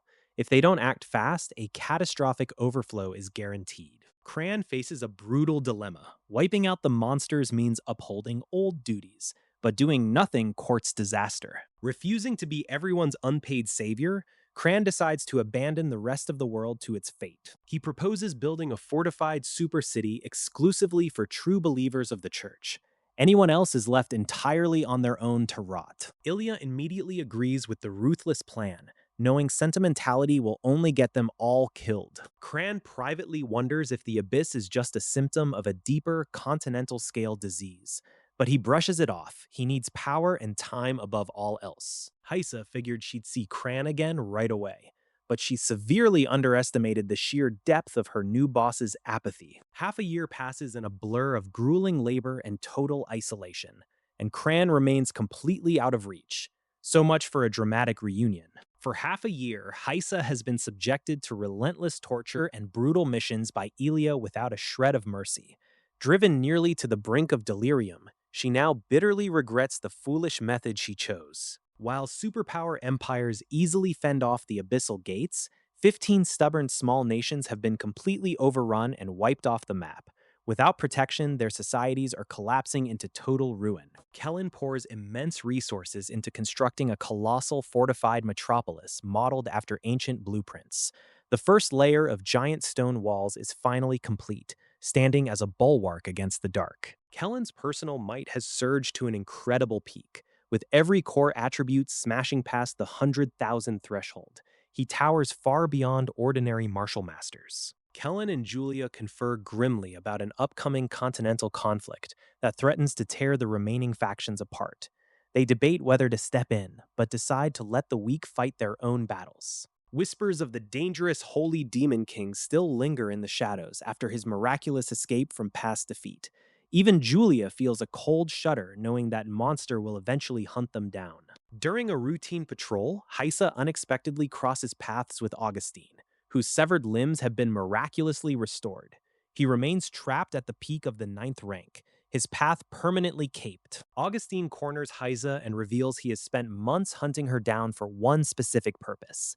He produces an old projection artifact, claiming it holds a truth she desperately needs to see. The crystal activates to replay a fateful conversation from the past, exposing the heartbreaking moment Kellen overheard their plot. Heisa watches in absolute horror as the sheer weight of betrayal hits the screen. A sickening wave of nausea grips Heisa as every past interaction with Kellen suddenly clicks into place in her mind. Reader, the man knew the entire time and still chose to play along with a smile. Augustine leaves Heisa trembling in absolute dread. At least she finally understands the sheer terror of what they are dealing with. Overwhelmed by regret, she decides to return to the Vatican to spend the rest of her days in total atonement for betraying Crane. Both the Holy Empire and the Dragon Empire instantly reject the papacy's pathetic plea to postpone the upcoming continent-wide war. 3 months fly by while I grind through endless training.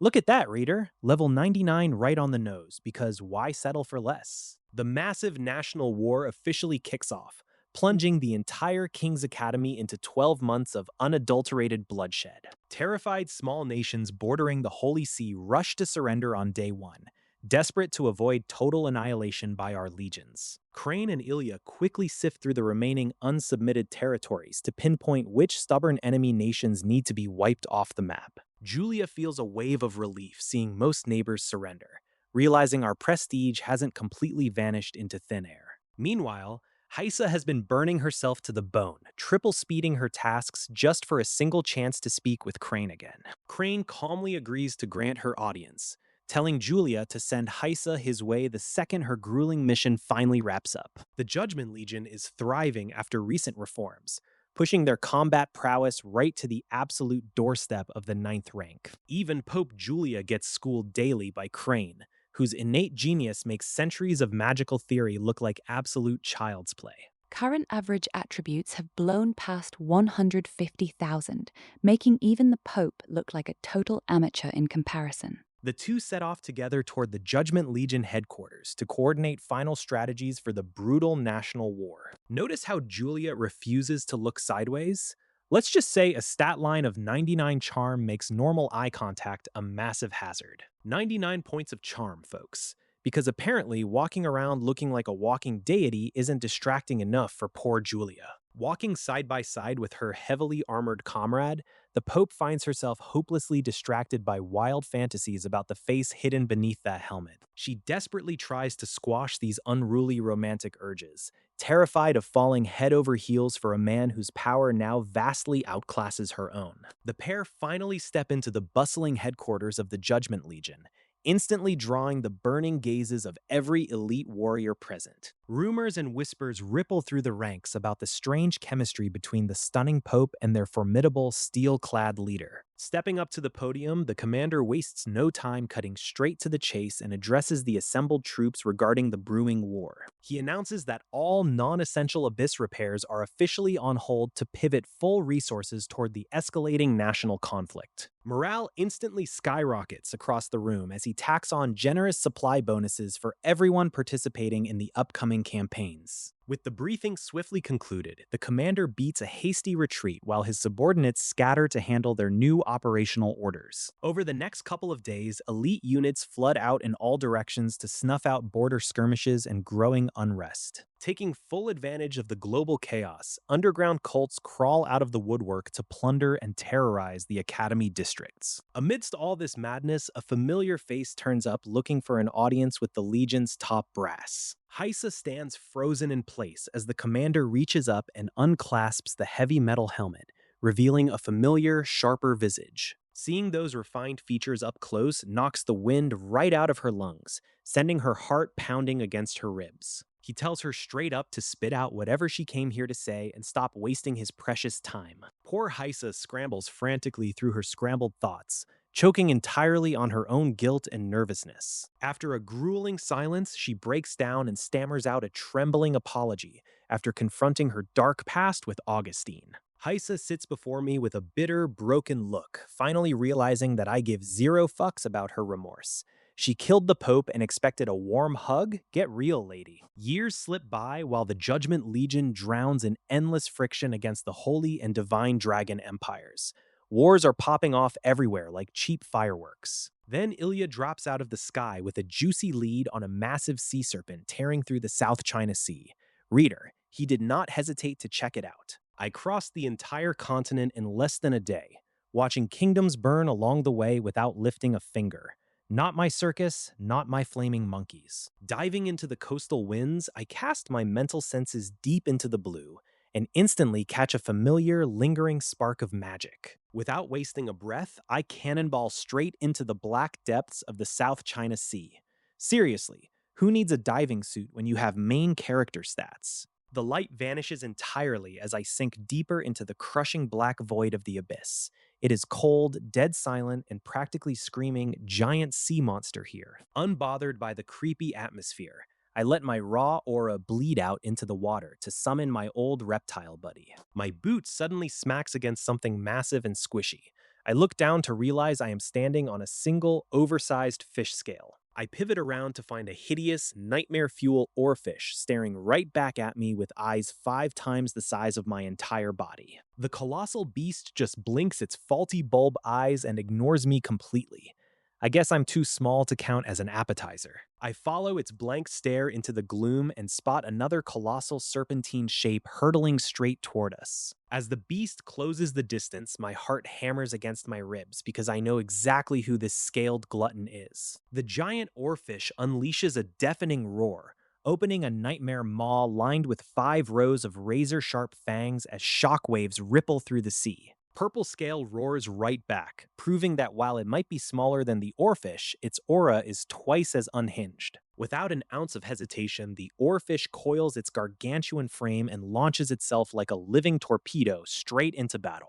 A massive sea beast launches an ambush, but Zilin wraps around it with terrifying agility and snaps its body in half like a dry twig. With the opponent thoroughly subdued, a single savage bite finishes the job, leaving the giant fish with zero chance of survival. Crane watches his mutated pet with mild amusement, taking off his helmet just as the beast glides close with a tense, heavy aura. The massive monster shrinks down to a compact 2 meters and happily nuzzles my cheek like a loyal puppy. I pat its head and note the striking new black stripes and darkened tail, sensing a power that honestly feels a bit unsettling. To my complete surprise, a clear child's voice rings out in the water, announcing proudly that it's finally strong enough to talk. We need to head back to the Holy See soon, but my talkative companion suddenly pumps the brakes with unfinished business. It seems a certain deep-sea monster nearly killed Zilin while I was gone, and revenge is strictly on the agenda before leaving. Realizing the sheer danger, I agree to back it up, and the beast instantly bloats into a 1,000-meter leviathan spanning the horizon. I stand right on its giant skull, feeling like a speck of dust riding a literal tectonic plate across the waves. We dive straight down for an hour into the crushing, lightless abyss of the South China Sea, hunting for whatever terror waits below. The water pressure alone is insane, and I can instantly feel some terrifying presence locking onto us from the dark. A colossal shadow ascends from the seabed, revealing a whale-like monster that makes Zilin look like a mere garden earthworm. The gargantuan beast regards us with absolute contempt, recalling how it casually spared Zilin's life once before. Zilin snarls back with that childish voice, proudly declaring that backup has arrived to settle the score permanently. The Leviathan finally lowers its massive eye to look at me, probably wondering why a speck of dust thinks it can pick a fight. Spotting me riding atop the purple scale python,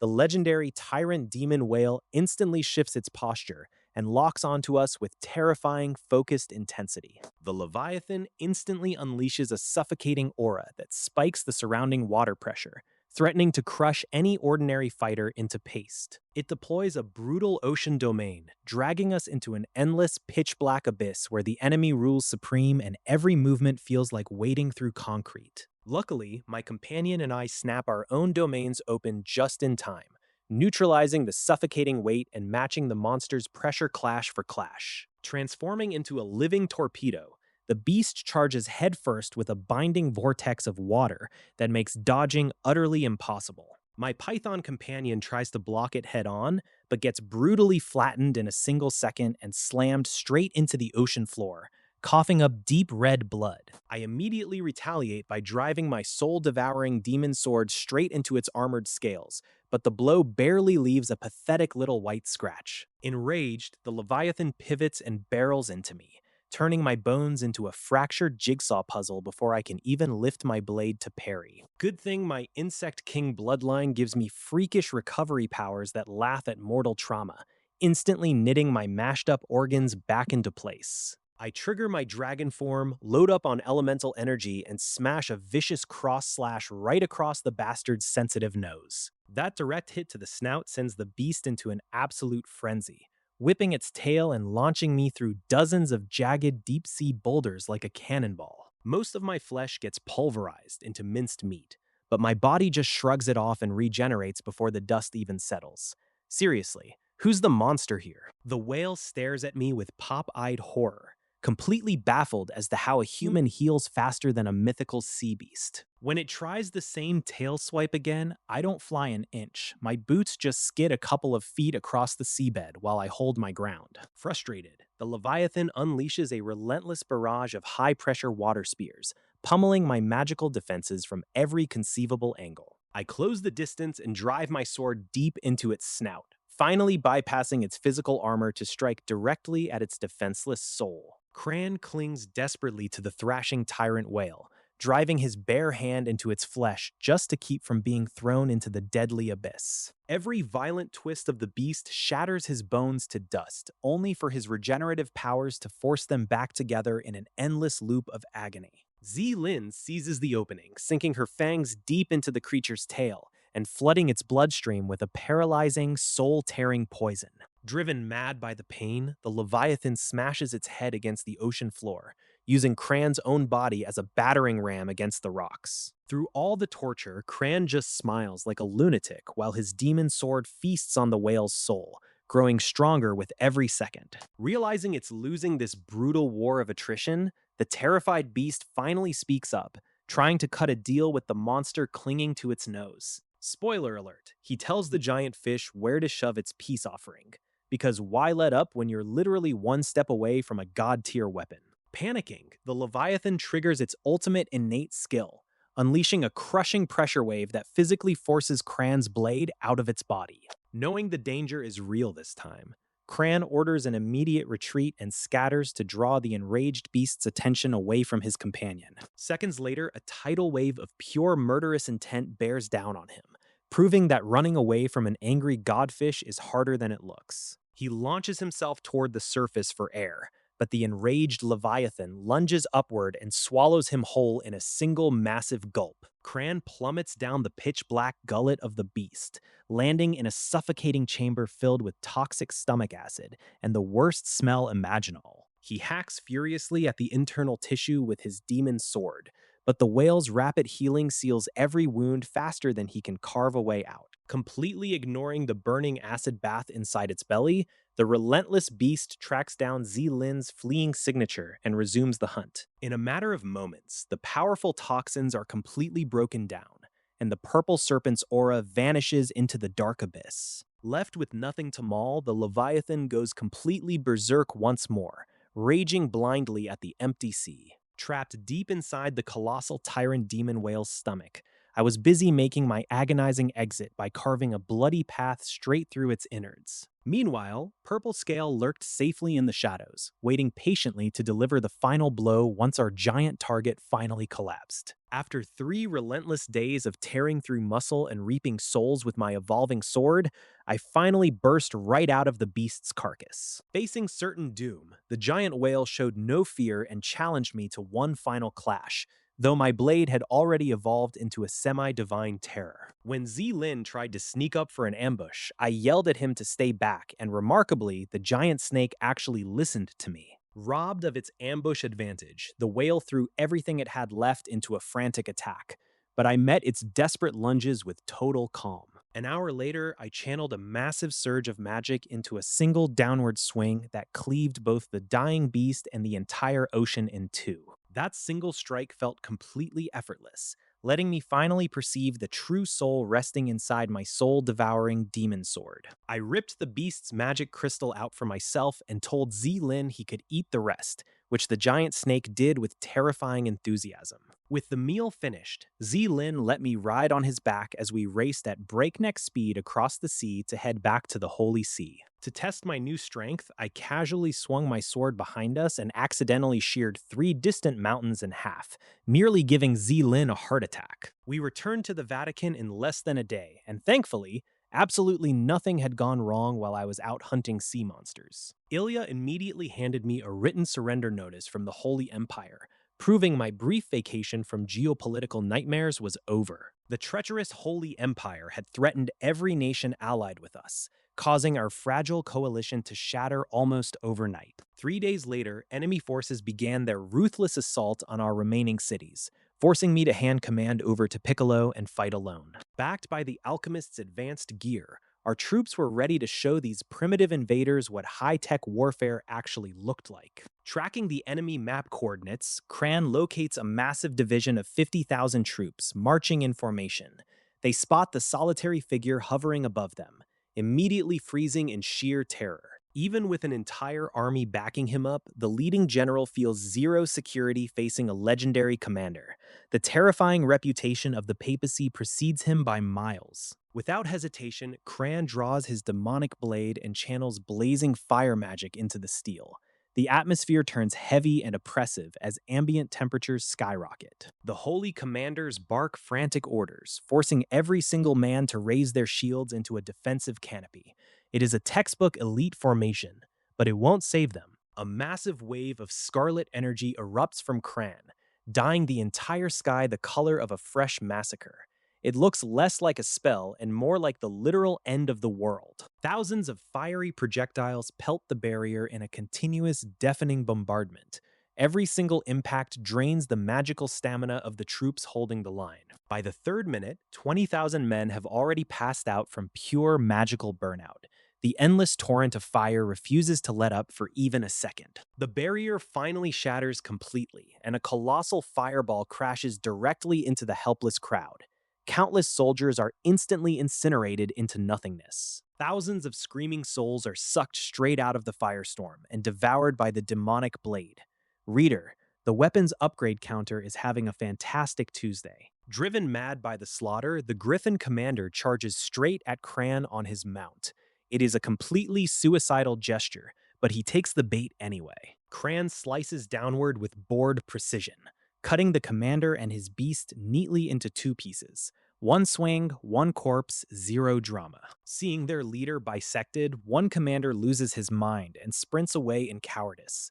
The other stays put, choosing to die with whatever shreds of dignity he has left. Cran unleashes a crescent slash of dark red energy that clips the survivors and strips away their life force instantly.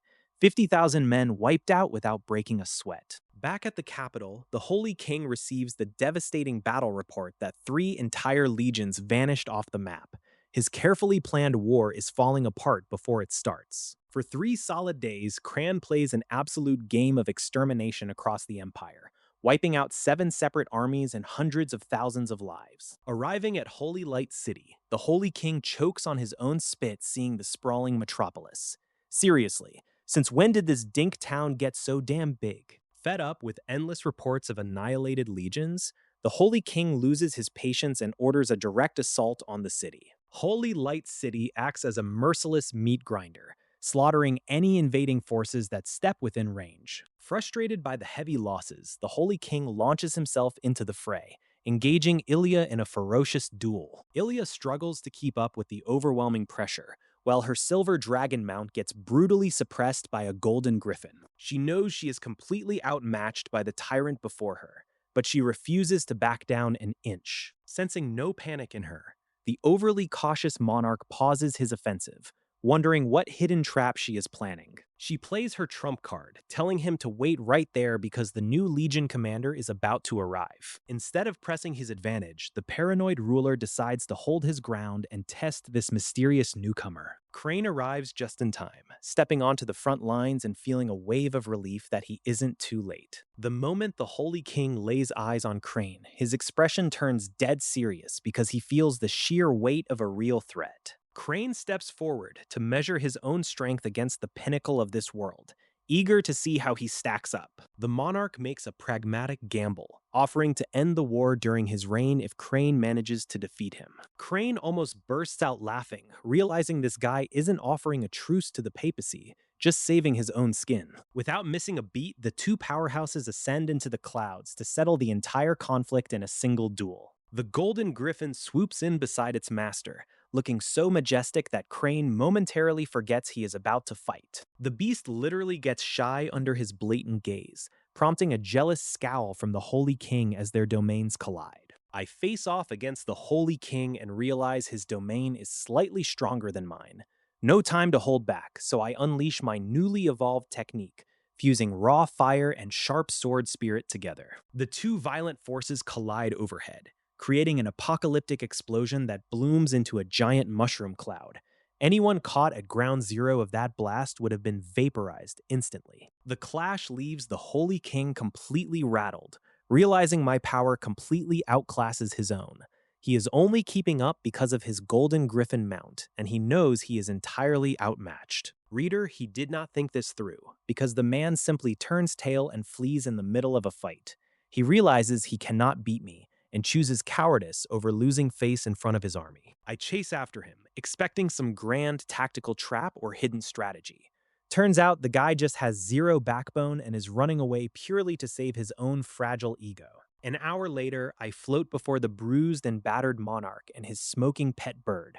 I casually ask if he wants to keep going, and the poor bastard looks like he wants to cry. He immediately folds, waving the white flag and promising to withdraw his entire army immediately. He doesn't even dare ask for war reparations because he is terrified of making an enemy out of me. Just like that, the Holy Empire packs up and retreats, turning what should have been a catastrophic war into an anticlimactic dud. The message to the rest of the world is loud and clear. With the threat gone, the opportunistic small countries that betrayed us come crawling back, lining up at the entrance to offer apologies and grovel just like they did under the old pope. Ilya asks how I feel about these rats suddenly coming back to surrender.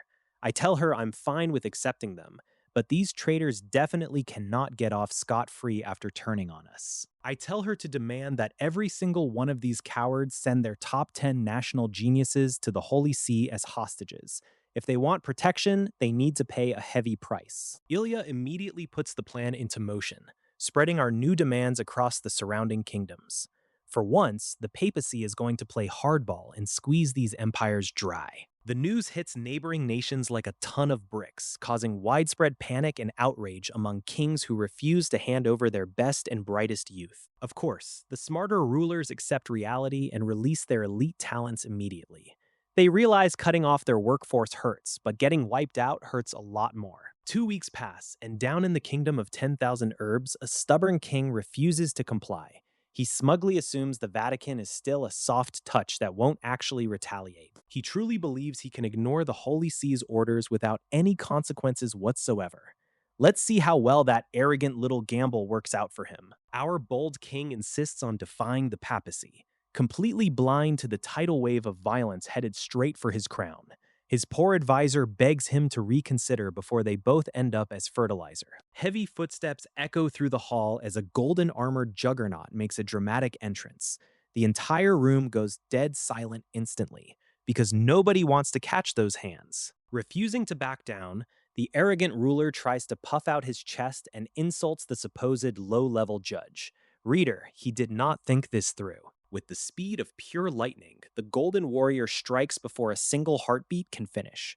The king's head vanishes into thin air, leaving a rather messy cleanup job. The surrounding sycophants hit the dirt so fast they nearly break their noses, finally realizing how terrifying real power is. Absolute panic makes for some great cardio. Holding the gruesome trophy aloft, our hero points a bloody finger at the only smart guy in the room. Congratulations on your promotion, buddy. Try not to lose your head. The newly minted monarch agrees to double his taxes for the next 3 years without a single peep of complaint. Turns out extortion is a fantastic motivational speaker. Visiting a dozen stubborn countries in a single day proves that diplomacy is dead, and murder is much faster. Not a single king agrees to pay up, so they all get violently retired. All that wholesale slaughter feeds a dark weapon called the Soul-Devouring Demon Sword, swelling its dark power to terrifying new heights. Talk about a brutal XP farm for your favorite sword. A fresh demonic skill called Evil Spirit Possession wraps howling wraiths around our killer, supercharging his combat strength. Because normal murder just wasn't efficient enough, apparently. If that is not enough, he can also drop the Hell of Evil Souls to unleash hundreds of thousands of wailing phantoms at once.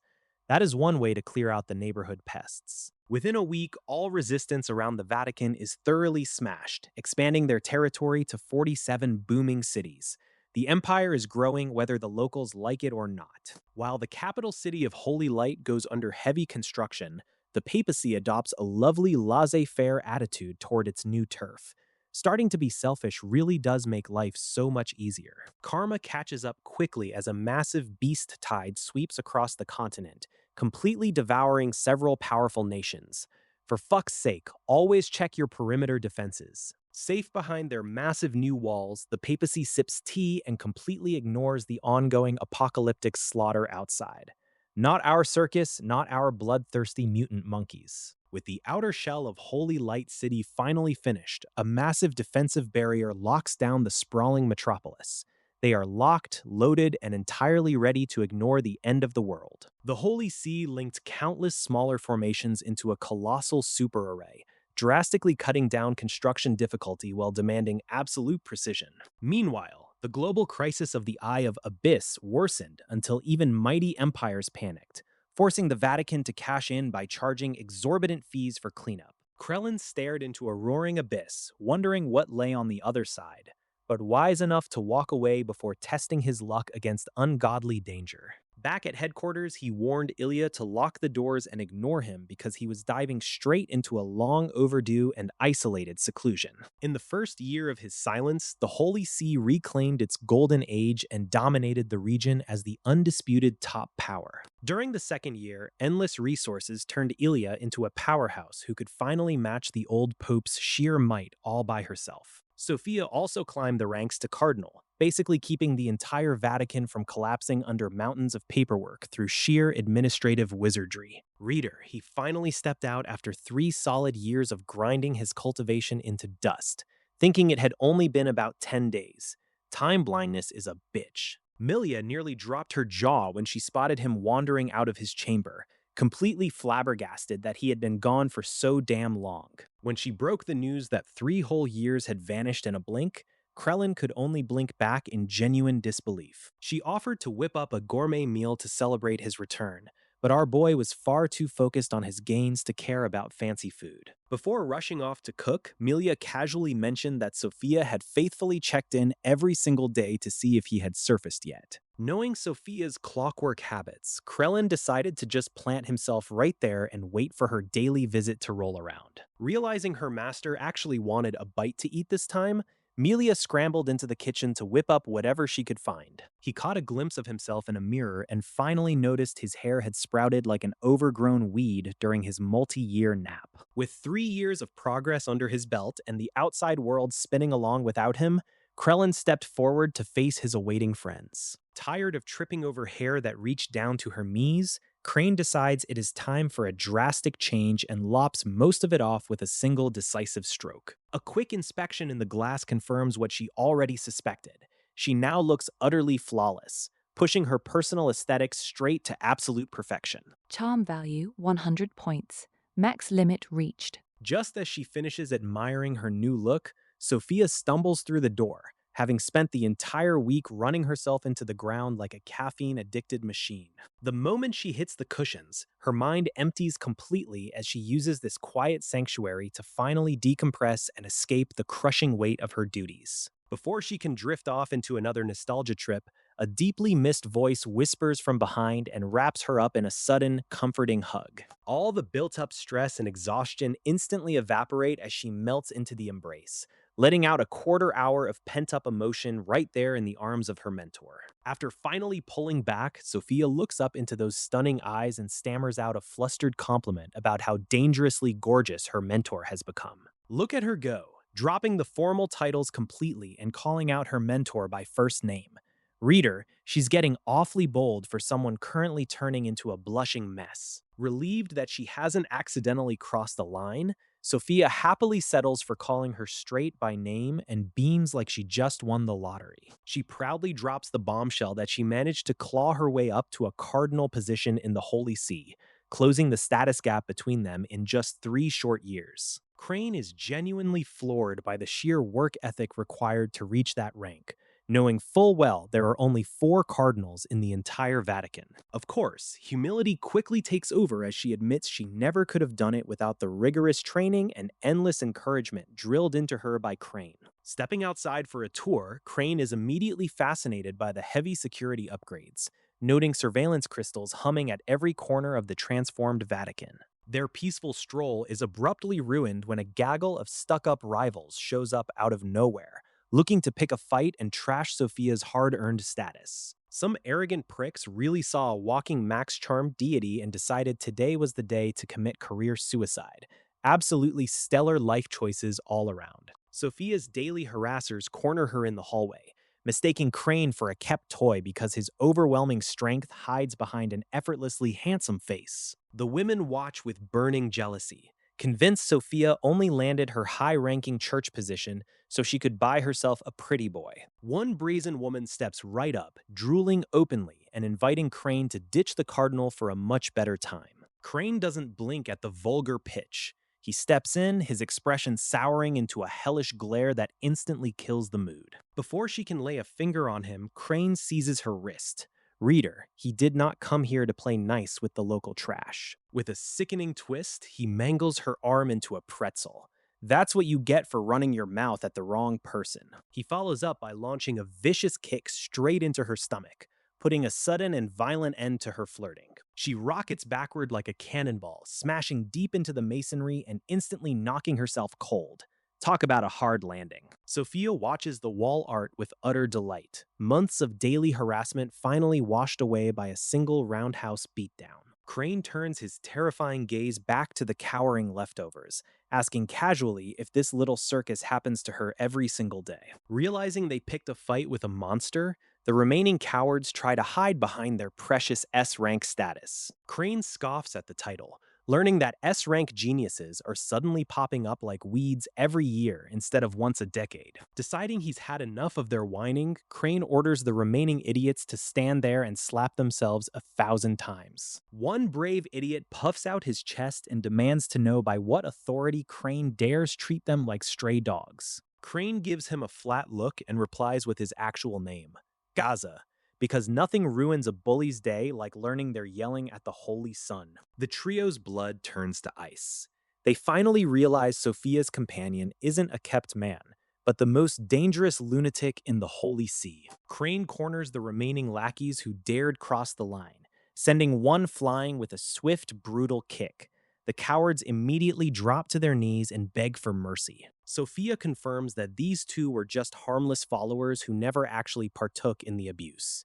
Crane surprises everyone by casually waving his hand and telling them to get lost. The poor guys scramble away, leaving Sophia stunned by Crane's newfound carefree attitude. He just shrugs it off on a whim and tells her to guide him through the rest of the grounds. She vents about how hard she slaves away for the Vatican while ungrateful snobs just throw sarcastic remarks her way. Honestly, if not for her endless toil, this whole place would collapse. Hearing her heartfelt rant, Crane finally acknowledges just how much she has truly suffered. Reader, for fuck's sake, give the woman a paid vacation already. As they continue their stroll, more snide whispers ripple through the corridors from jealous onlookers. These parasites openly mock Sophia's authority and spread vile rumors about her. Sophia actually listens to the degrading gossip and secretly revels in the scandalous thought of a power for sex deal with Crane. Well, she certainly looks happy about it. Crane gets ready to dish out some righteous violence, only to catch Sophia smiling happily to herself. He wisely decides that she doesn't actually want these gossips punished at all. Realizing the toxic work culture is way beyond his ability to fix individually, Crane changes direction. He decides it is high time to have a little chat with the Pope. Sophia eagerly tags along, burning with 1,000 years of accumulated resentment toward her supreme boss. After all, the Pope just sat back and watched her suffer in silence. They barge straight into Ilya's office, catching the Pope completely off guard. Ilya spots Sophia first, wondering what urgent crisis brought the overworked cardinal here. Then she sees Crane standing right beside her, and her brain short-circuits. She did not sense a single trace of his approach, meaning his power has completely eclipsed her own. Ilya takes in his mature demeanor and asks what brings him out of his long cultivation seclusion. She figures a delinquent disciple like him must finally be seeking guidance. Crane declares that his growth stagnated in seclusion, but more importantly, he came to chew her out over Sophia's miserable treatment. Ilya completely misreads the situation and assumes they are talking about getting married. Ilya's romantic daydreams shatter instantly as Crane demands to know why she allowed the Vatican lackeys to target and insult Sophia for years. Ilya's jaw drops in genuine shock as she realizes she was completely oblivious to the chaos. She left everything in Sophia's hands, assuming the cardinal had it all under control. Crane stares at the Pope in absolute disbelief, calling her out for being a completely absentee manager. It turns out Ilya had zero clue about the brutal internal politics tearing the Holy See apart while she was away. Prompted by the supreme leader, Sophia finally drops the act and airs out every single grievance she suffered. She refuses to suffer in silence anymore, laying bare the sheer weight of her mistreatment. Ilya stands completely stunned, hit with a heavy wave of guilt upon realizing how badly her subordinate suffered. She offers a sincere apology and promises to set things right immediately. With the office drama temporarily handled, Crane pivots the conversation to his favorite topic, imminent danger. He demands the hardest possible combat assignments to sharpen his edge. Ilya casually shoots down his request, claiming there are no high-tier suicide missions available right now.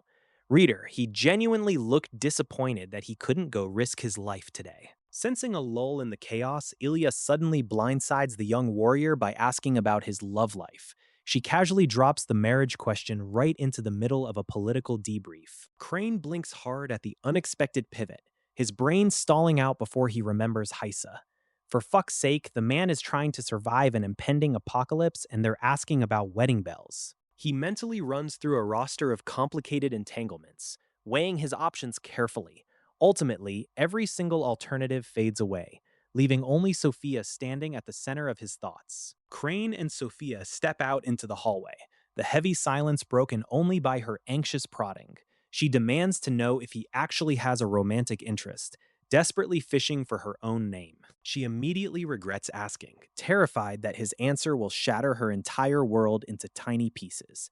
She begs him to stop talking, utterly petrified that she isn't the one he wants. Crane plays the ultimate power move by weaponizing his past marriage and the Holy Demon Empire against her. He acts completely indifferent, watching her scramble like a pro. Sophia processes his words for a fraction of a second before unbridled joy envelops her whole being. She fires back with an immediate, breathless acceptance that leaves zero room for ambiguity. Throwing all decorum out the window, she snatches his hand with a fierce, possessive grip. It's warm and soft, and she wishes time would just stop dead in its tracks right here. Her wandering eyes drop down to his pale pink lips, letting her intrusive thoughts win completely. She starts wondering just how far she can push this impulsive little romance. Without wasting a single second on fancy venues, they march right back into an empty church to tie the knot. Sophia lunges upward, claiming a passionate, unforgettable kiss that leaves her completely flushed. They breeze through the paperwork with zero fanfare, sealing their vows in absolute privacy. For a guy built like an absolute powerhouse, a quiet wedding is just another Tuesday in the office. Waking up beside Crane for the first time, Sophia almost thinks she is still dreaming of a better life. She worries the peaceful morning will vanish, but Crane reassures her with a calm smile. When she playfully punches his chest, her hand bounces off solid muscle like a hammer hitting an anvil. Sophia can't help but stare in sheer disbelief at the perfection of his upper body. All her hesitation vanishes in a heartbeat as she abandons any pretense of restraint and jumps him. Reader, the man's grand plan to test her willpower failed rather spectacularly. The next morning finds Sophia sleeping in late for the very first time, completely satisfied and deeply relaxed. After enduring relentless pressure for so long, she refuses to let go. Crane stays right by her side, happily indulging her need for comfort and quiet intimacy. She whispers about how much she adores this feeling, and he promises she will get used to it. That blissful peace lasts exactly one day before the crushing reality of the Vatican catches up. Sophia's frantic subordinates hunt her down over mountains of neglected paperwork. Duty calls, and Sophia reluctantly tears herself away from her new husband to tackle the chaos. She promises to rush right back to his arms as soon as the workday ends. As the uneventful days slip by, Crane realizes he is actually growing quite fond of this quiet domestic life. His passive cultivation grows steadily on its own anyway. Before the workday is even over, Ilya tracks Crane down with an urgent look in her eyes. She demands answers about the sudden and massive drop in Sophia's daily workload. Crane casually confirms her suspicions, admitting that he and Sophia got married on the spot. Ilya's voice spikes in sheer shock as the reality crashes down on her. She thought she was mentally prepared for this exact scenario, but hearing it out loud shatters her calm demeanor. Ilya quickly realizes she wildly overestimated her own emotional resilience. After a long, suffocating silence, she forces out a hollow wish for their happiness. Crane tries to gently steer the conversation away from the awkward tension. Ilya admits straight up that she feels genuinely unwell about the whole situation, stunning Crane. Coming from someone with such a fiercely proud personality, that confession is huge. Crane notes that she was the one who practically pushed him toward this arrangement in the past. Ilya offers a bitter, helpless smile at her own contradictory foolishness. The stark reality hits her like a physical blow, leaving a gaping emptiness right in the center of her chest. She breaks down and confesses just how badly it hurts inside. 16 years of keeping her guard up, and the moment she lets go, she gets completely sideswiped by her own feelings.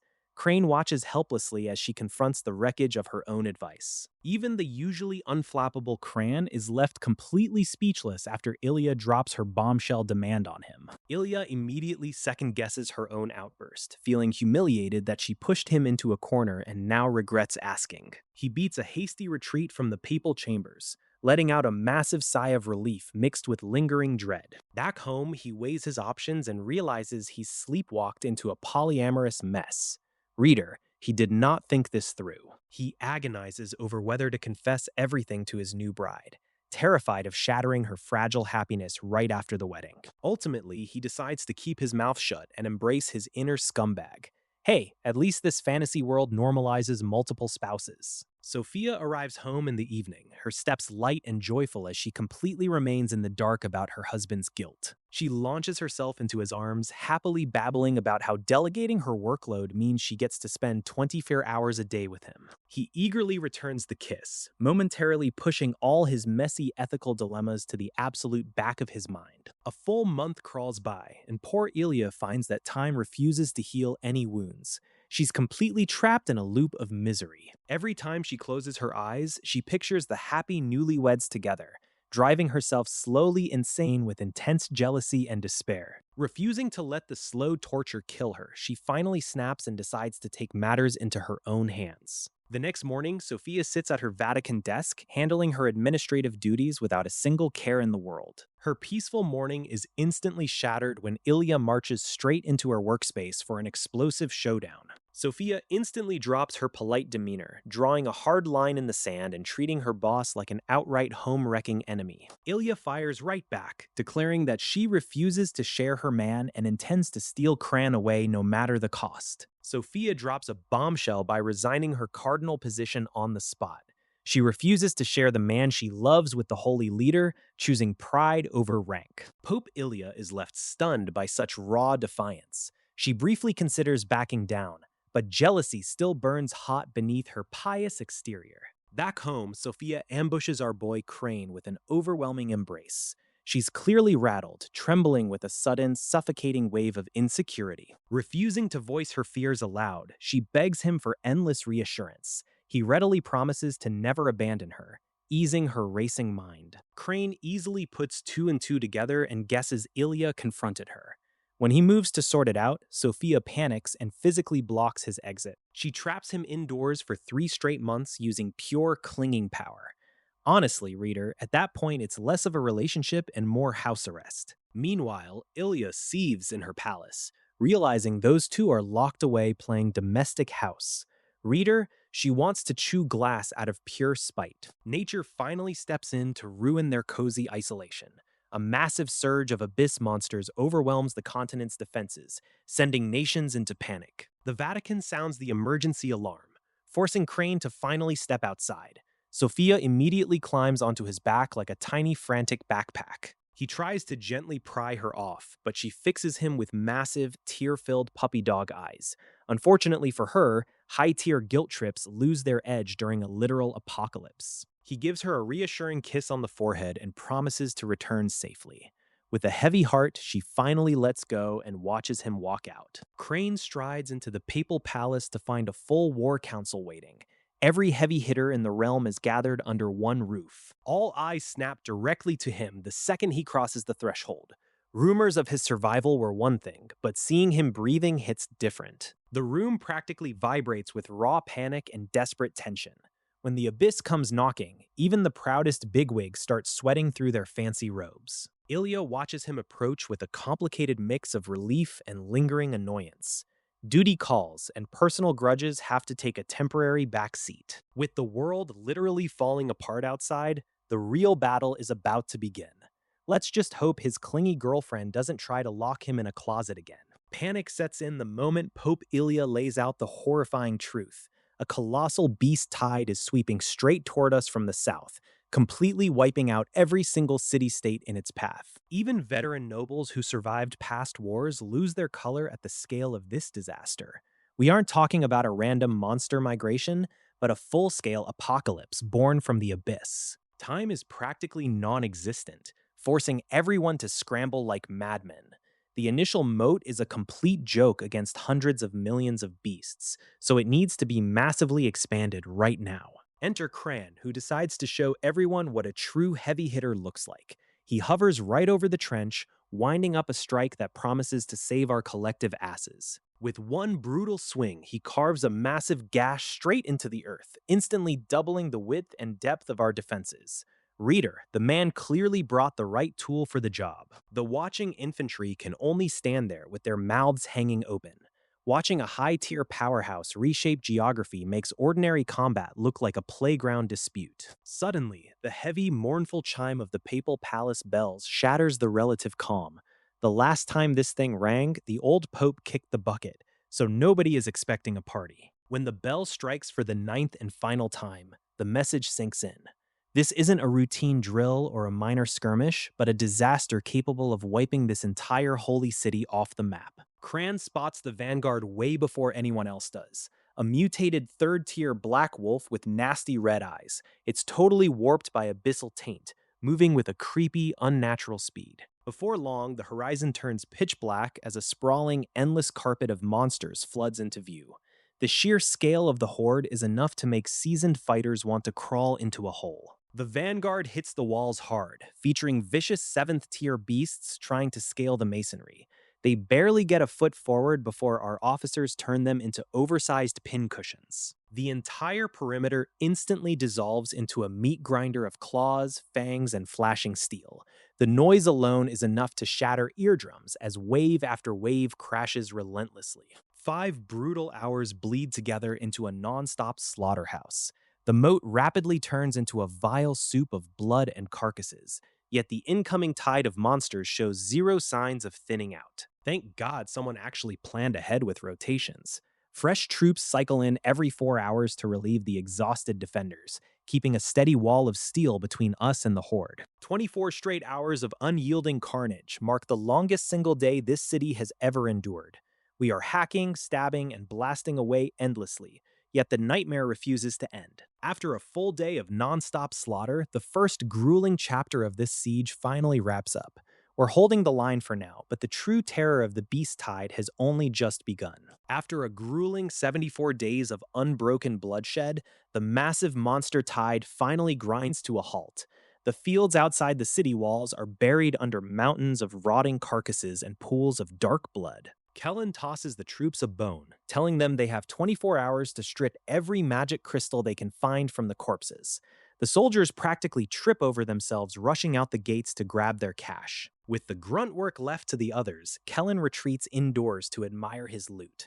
That bloody beast tide was totally worth it now that his soul-devouring demon sword has evolved into a full divine artifact. Heading into the Papal Palace, Kellen finds the brass looking like they've all been dragged through a meat grinder. Julia lets out a quiet sigh of relief seeing her top fighters survived the absolute meat grinder. Naturally, the collective trauma turns into a blame game the second they catch their breath. Duke Charles slams the table, screaming that Julia's hyper-aggressive strategy dragged the whole continent into this mess. Oh, look at these brave politicians finding their spines now that the monsters are dead. They start whining that a proper pope wouldn't have let personal baggage wreck the entire holy territory. And just like clockwork, every single pair of eyes pivots straight to Kellen the second he steps inside. They look at him like he's the Messiah sent to bail them out of the exact mess they created. Julia just sits there, taking it on the chin without saying a word, because arguing with a pack of panicked cowards is like talking to a brick wall. Honestly, she'd do it all over again if she had to. Kellen freezes dead in his tracks as he realizes what these vultures are trying to pull here.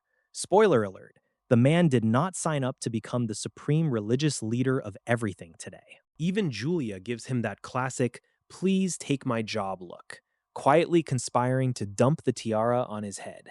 Deep down, she figures her star pupil is the only bastard stubborn enough to handle the gig. Fucking fantastic. Another bureaucratic promotion he never wanted. Leadership brings zero peace and a metric ton of headaches, but these idiots refuse to let the subject drop. Stepping up, Kellen firmly reminds the ungrateful crowd that Julia's ruthless calls are the only reason they're alive to bitch about it. He points out that if the abyss was easy to handle, nobody would have needed martial law in the first place. He bluntly shuts down the mutiny, declaring that Julia stays right on the papal throne while he assists from the sidelines. For fuck's sake, give the woman some credit after she literally saved your skins. And just like that, the entire pack of sniveling critics shuts right up because every word he says is bulletproof truth. You could hear a pin drop in the grand hall as reality finally sets in. Julia watches him skillfully bat away the crown, knowing damn well her boyish prodigy is just dodging paperwork. Since most of her aggressive policies came straight from his advice anyway, she plays along. Realizing they just tried to bite the hand that literally feeds them, the nobles cough awkwardly and mutter their formal apologies to the Pope. Crisis averted, though someone owes Kellen a massive drink. After surviving a brutal beast tide, Ilya addresses her weary fighters with gentle understanding. The soldiers drop their heads in deep regret, realizing how harshly they had judged her moments before. When she presses them on how they would survive an even bigger wave, the room goes dead silent. Everyone knows their elite ranks would simply get ground into dust the next time around. While the higher-ups sweat over grim survival math, the regular grunts are just happy looting glowing monster crystals. Nobody down in the mud has any idea what's about to crash their little party. Out of nowhere, a bloody crimson stain bleeds across the entire sky above Holy Light City. It spreads so fast it swallows the daylight before anyone even blinks. Crane bursts out of the papal palace, his instincts screaming that something is deeply wrong.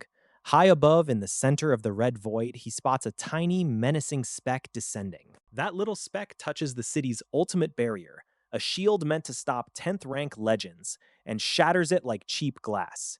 Reader, the security system officially failed its one job. The object finally drops low enough to make out. A completely naked, pitch-black humanoid figure with an obscenely perfect body. A suffocating pressure blankets the entire plaza. The creature's scarlet eyes snap open, radiating pure, unadulterated slaughter. Just locking eyes with this freak makes Crane feel like he's plunging headfirst into freezing hellfire. Duke Charles tries to speak up, and the monster casually turns him into chunky salsa without missing a beat. For fuck's sake, let the man finish his sentence before you splatter him. The entire plaza locks up in terrified silence as the entity casually announces they passed the test. Apparently, surviving the monster wave qualifies them for a brand new club. He conjures a massive orb of swirling blood, calling it the Demon King's own gift to elevate their pathetic species. Nobody dares argue when the guy handing out presents just vaporized the Duke. Crane watches the giant blood sphere start to disintegrate and instantly realizes what's coming next. He screams at everyone to run just a second too late. Countless crimson droplets rain down, instantly turning most of the soldiers into exploding watermelons. Their bodies simply can't handle the sheer grade of raw magic packed inside. Crane avoids the instant pop, but the blood drop hits him like a freight train of pure feverish agony. He crashes to the ground, completely paralyzed and burning up from the inside out. The monster notices Crane's superior constitution and decides to reward him with a special bonus round, because nothing says "I like you" quite like an extra 100 doses of pure torture. The tiny orb sinks into Crane's flesh, setting off a horrific chain reaction that tears his nerves apart.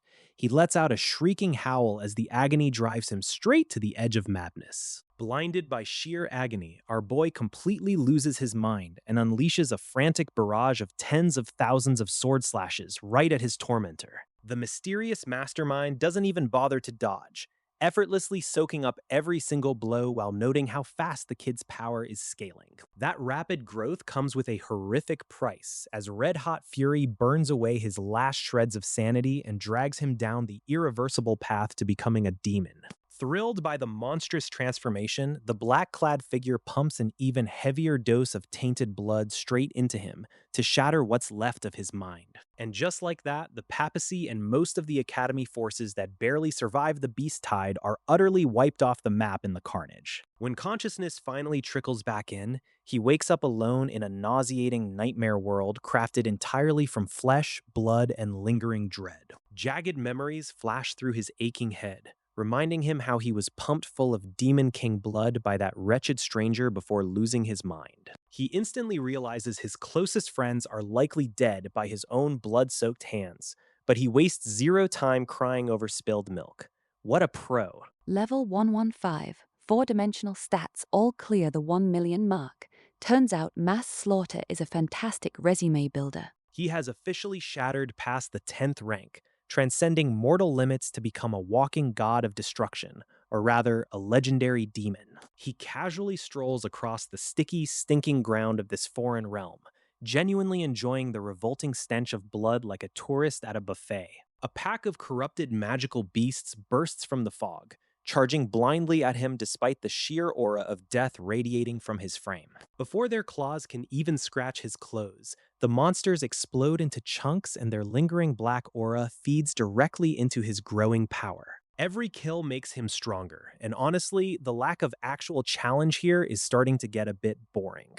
Where are the real bosses at? With no sun or moon to track time, his stats ticking up exactly 1 point every 24 hours becomes his personal calendar. After wandering through the endless blood-soaked wasteland for ages, a colossal, blood-red fortress finally looms in the distance. Everything in this god-forsaken world is dyed in shades of blood, including the first structure I've managed to stumble upon. The damn thing actually feels like it has a pulse, throbbing with life beneath its tainted stone facade. Well, manors are for people who don't kick massive, ominous gates off their hinges. The deafening crash instantly echoes through the interior, waking up whatever miserable things were hiding inside. Past the threshold lies a supernatural dark that devours every trace of light. Naturally, I walk right in, because letting a wall of shadow stop me would just be embarrassing. My usual cheat code vision is completely blinded by this inky void, leaving me in total darkness. But honestly, who needs eyes when your other senses are sharp enough to feel the air breathing around you? Reader, it turns out I am not alone in this pitch black playground. Countless pairs of glowing crimson eyes are staring right at me from the dark, licking their chops like I'm the main course. A squeaking horde of oversized rodents rushes out for a quick snack, each one big enough to strip flesh from bone. Too bad for them, I brought an extermination kit. With a flick of my magic, the front lines detonate into a chain reaction meat explosion. The dark energy pouring off their ruined corpses swirls right into my body, making my power spike. I carve through thousands of giant vermin like a human meat grinder until the hallway is paved in gore. Honestly, getting stronger by committing mass rodent genocide is a perk I can totally get behind. A thunderous roar shakes the cavern as the resident boss finally decides to grace me with its presence. Even the smaller rats scatter in sheer terror, clearing a wide radius around this overgrown monstrosity. The alpha beast is dozens of times larger than its underlings, strutting out like it owns the place. It's bigger, it's uglier, and it clearly thinks it's about to ruin my day. Before the giant rat can even swing its claws, my sheer oppressive aura slams down like a collapsing ceiling. The arrogant boss drops flat on its face, trembling and whimpering in absolute terror. I stroll up to the quivering beast without a shred of haste, deeply unimpressed by its pathetic display. So much for the grand finale of this wretched little dungeon. I tell the oversized rodent it's just a big piece of trash before cleanly cleaving it in two with my magic blade. One decisive swing, and the castle's self-proclaimed king is history. Seeing their boss get zeroed in one hit shatters the morale of the remaining horde. The entire pack breaks formation and stampedes away in a blind panic. Running away just means you die tired, and I show these fleeing cowards zero mercy. I tear through the retreating swarm, turning the hallway into a relentless slaughterhouse. A few lucky runaways scatter into the deep corners of the fortress, but I let them scurry off. My work here isn't finished yet, because a castle this dramatic has to have better loot hidden further in. Trapped within a seemingly endless crimson labyrinth, Cran presses deeper into the blood-red castle. He quickly realizes spatial magic is at play here, stretching the interior far beyond its structural limits. Sick of walking, he tests the organic boundary with his blade, slicing a gaping wound in the wall. The living architecture seals itself shut in seconds, proving the whole damn fortress is alive. Fingering along the perimeter pays off when his hand suddenly plunges into empty air. Without a second thought, he steps into the darkness, tracking the hidden route downward. He navigates 108 winding steps down a tight spiral staircase, emerging onto the second floor. The absolute darkness here hides a terrifying new acoustic landscape. Instead of squeaking rats, a dry, rhythmic clattering fills the air. sounding like a swarm of massive crustaceans. These giant scorpions are slightly tougher than the previous pests, but still small fry. He stays dead still, watching the giant scorpions freeze in place the moment he stops. Reader, it turns out these blind bastards hunt entirely by detecting movement and vibration. Taking to the air completely bypasses their clumsy sensory tracking, leaving the swarm utterly helpless. Floating above them like a ghost, he watches them wander around in circles. He rains down destruction, reducing the cluster of giant scorpions to a mess of splattered green gore. Naturally, slaughtering enough of them spawns a beefed up elite boss, which gets put down instantly. Floor after floor yields a fresh parade of pests: venomous snakes, bloated toads, and crawling geckos. Each level scales up the danger, but he breezes through them without breaking a sweat. Reaching the ninth floor finally brings a real challenge in the form of massive, hardened centipedes. His sheer aura can only pin them in place now rather than outright crush them. He has to actually swing his weapon and roll up his sleeves to smash these armored freaks to pieces. It takes some actual effort, but he clears the floor without losing much time. Far away from the carnage, a gorgeous female demon king watches Cran's progress through a blood-red scrying orb. The blackened lackey who turned Cran into a demon beams with immense pride. The lackey eagerly brags about Cran's astonishing talent, claiming he surpasses all other candidates. Meanwhile, the Demon King stares at the display with the enthusiasm of someone watching paint dry. She admits his rapid recovery and strength rank him among the top 3 of her 12 demon generals, but she prefers to judge his true worth by watching how he handles what's coming next. Back in the castle, Cran suddenly halts and glares up at the ceiling, sensing an overwhelming chill. A foul, nauseating aura washes over him from the upper reaches. Feeling thoroughly disgusted by the creeping malice, he unleashes a vicious upward sword strike to clear the air. Whatever is waiting for him up top, he's ready to slice it wide open. A suffocating malice prickles at my skin the second I step further into the shadows. This heavy pressure isn't the guy in black from before, and honestly, it's starting to feel way too much like the Demon King is personally watching my every move. The dark abyss suddenly parts, revealing a sprawling chamber drenched in an unsettling, bloody red hue. It's a massive upgrade from the pitch black tunnels, but I'm definitely not lowering my guard just yet. Lounging nearby is a guy completely covered in bizarre, twisting tattoos who looks entirely too relaxed. When he finally opens his eyes, he acts genuinely shocked that I strolled in here so effortlessly. This clown honestly thinks he's the master of the castle, but looking at him is like staring at a common insect. No matter how much he puffs his chest out, he's just a bug waiting to be crushed under my boot. I casually ask if he's the one responsible for all that black mist floating around the fortress. Instead of answering like a normal person, he completely loses his shit and starts screaming about his authority. Look at him go, throwing a massive temper tantrum over his precious title and raising the air pressure like it's supposed to scare me. Honestly, for fuck's sake, pick a better hobby than throwing a fit. He starts foaming at the mouth, promising to peel off my flesh bit by bit and smash my bones to dust before he kills me. Reader, he did not realize how thoroughly fucked he was about to be. I don't even bother listening to the rest of his pathetic monologue and just send a clean sword slash straight through his middle.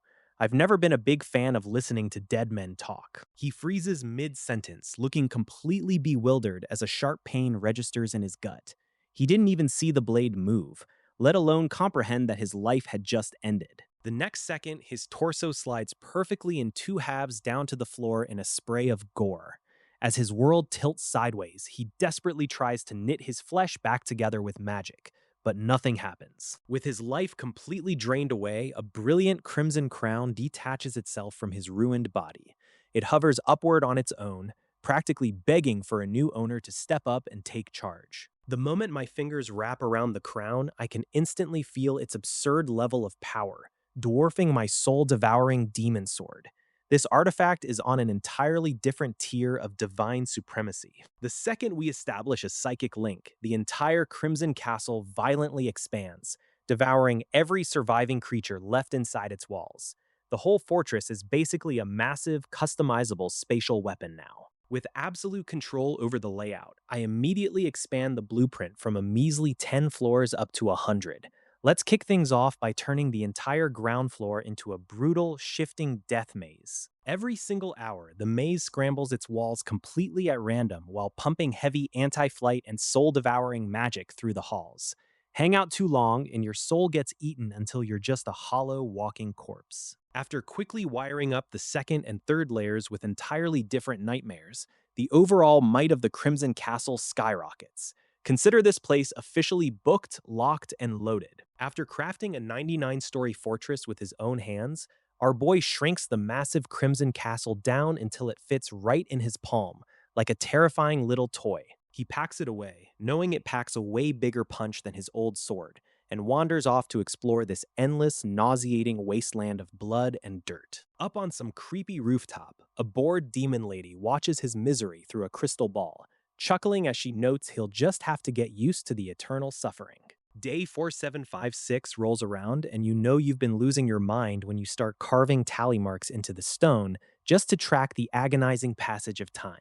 He pours endless attribute points into luck and talents, but since he's already a full-blown demon, these tiny stat boosts barely scratch the surface of his boredom. Reader, 40 years in a blood-soaked purgatory will ruin anyone's mood, and his personality has officially curdled into pure, unadulterated, short-fused fury. Noticing his sanity is dangling by a thread, the Demon King decides to throw him a bone, or rather, a one-way ticket to somewhere hopefully worse. A massive, skull-encrusted door tears open right in his path out of nowhere, looking like the literal gates of hell waiting to swallow him whole. He doesn't even hesitate for a split second, sprinting toward the exit because honestly, hell has got to be a massive upgrade over this 40-year nap. Instead of hellfire, he steps right out into the edge of a swirling cosmic abyss, a legendary death trap he used to only dream about diving into. He takes a deep breath of that god-awful blood stench and leaps right in,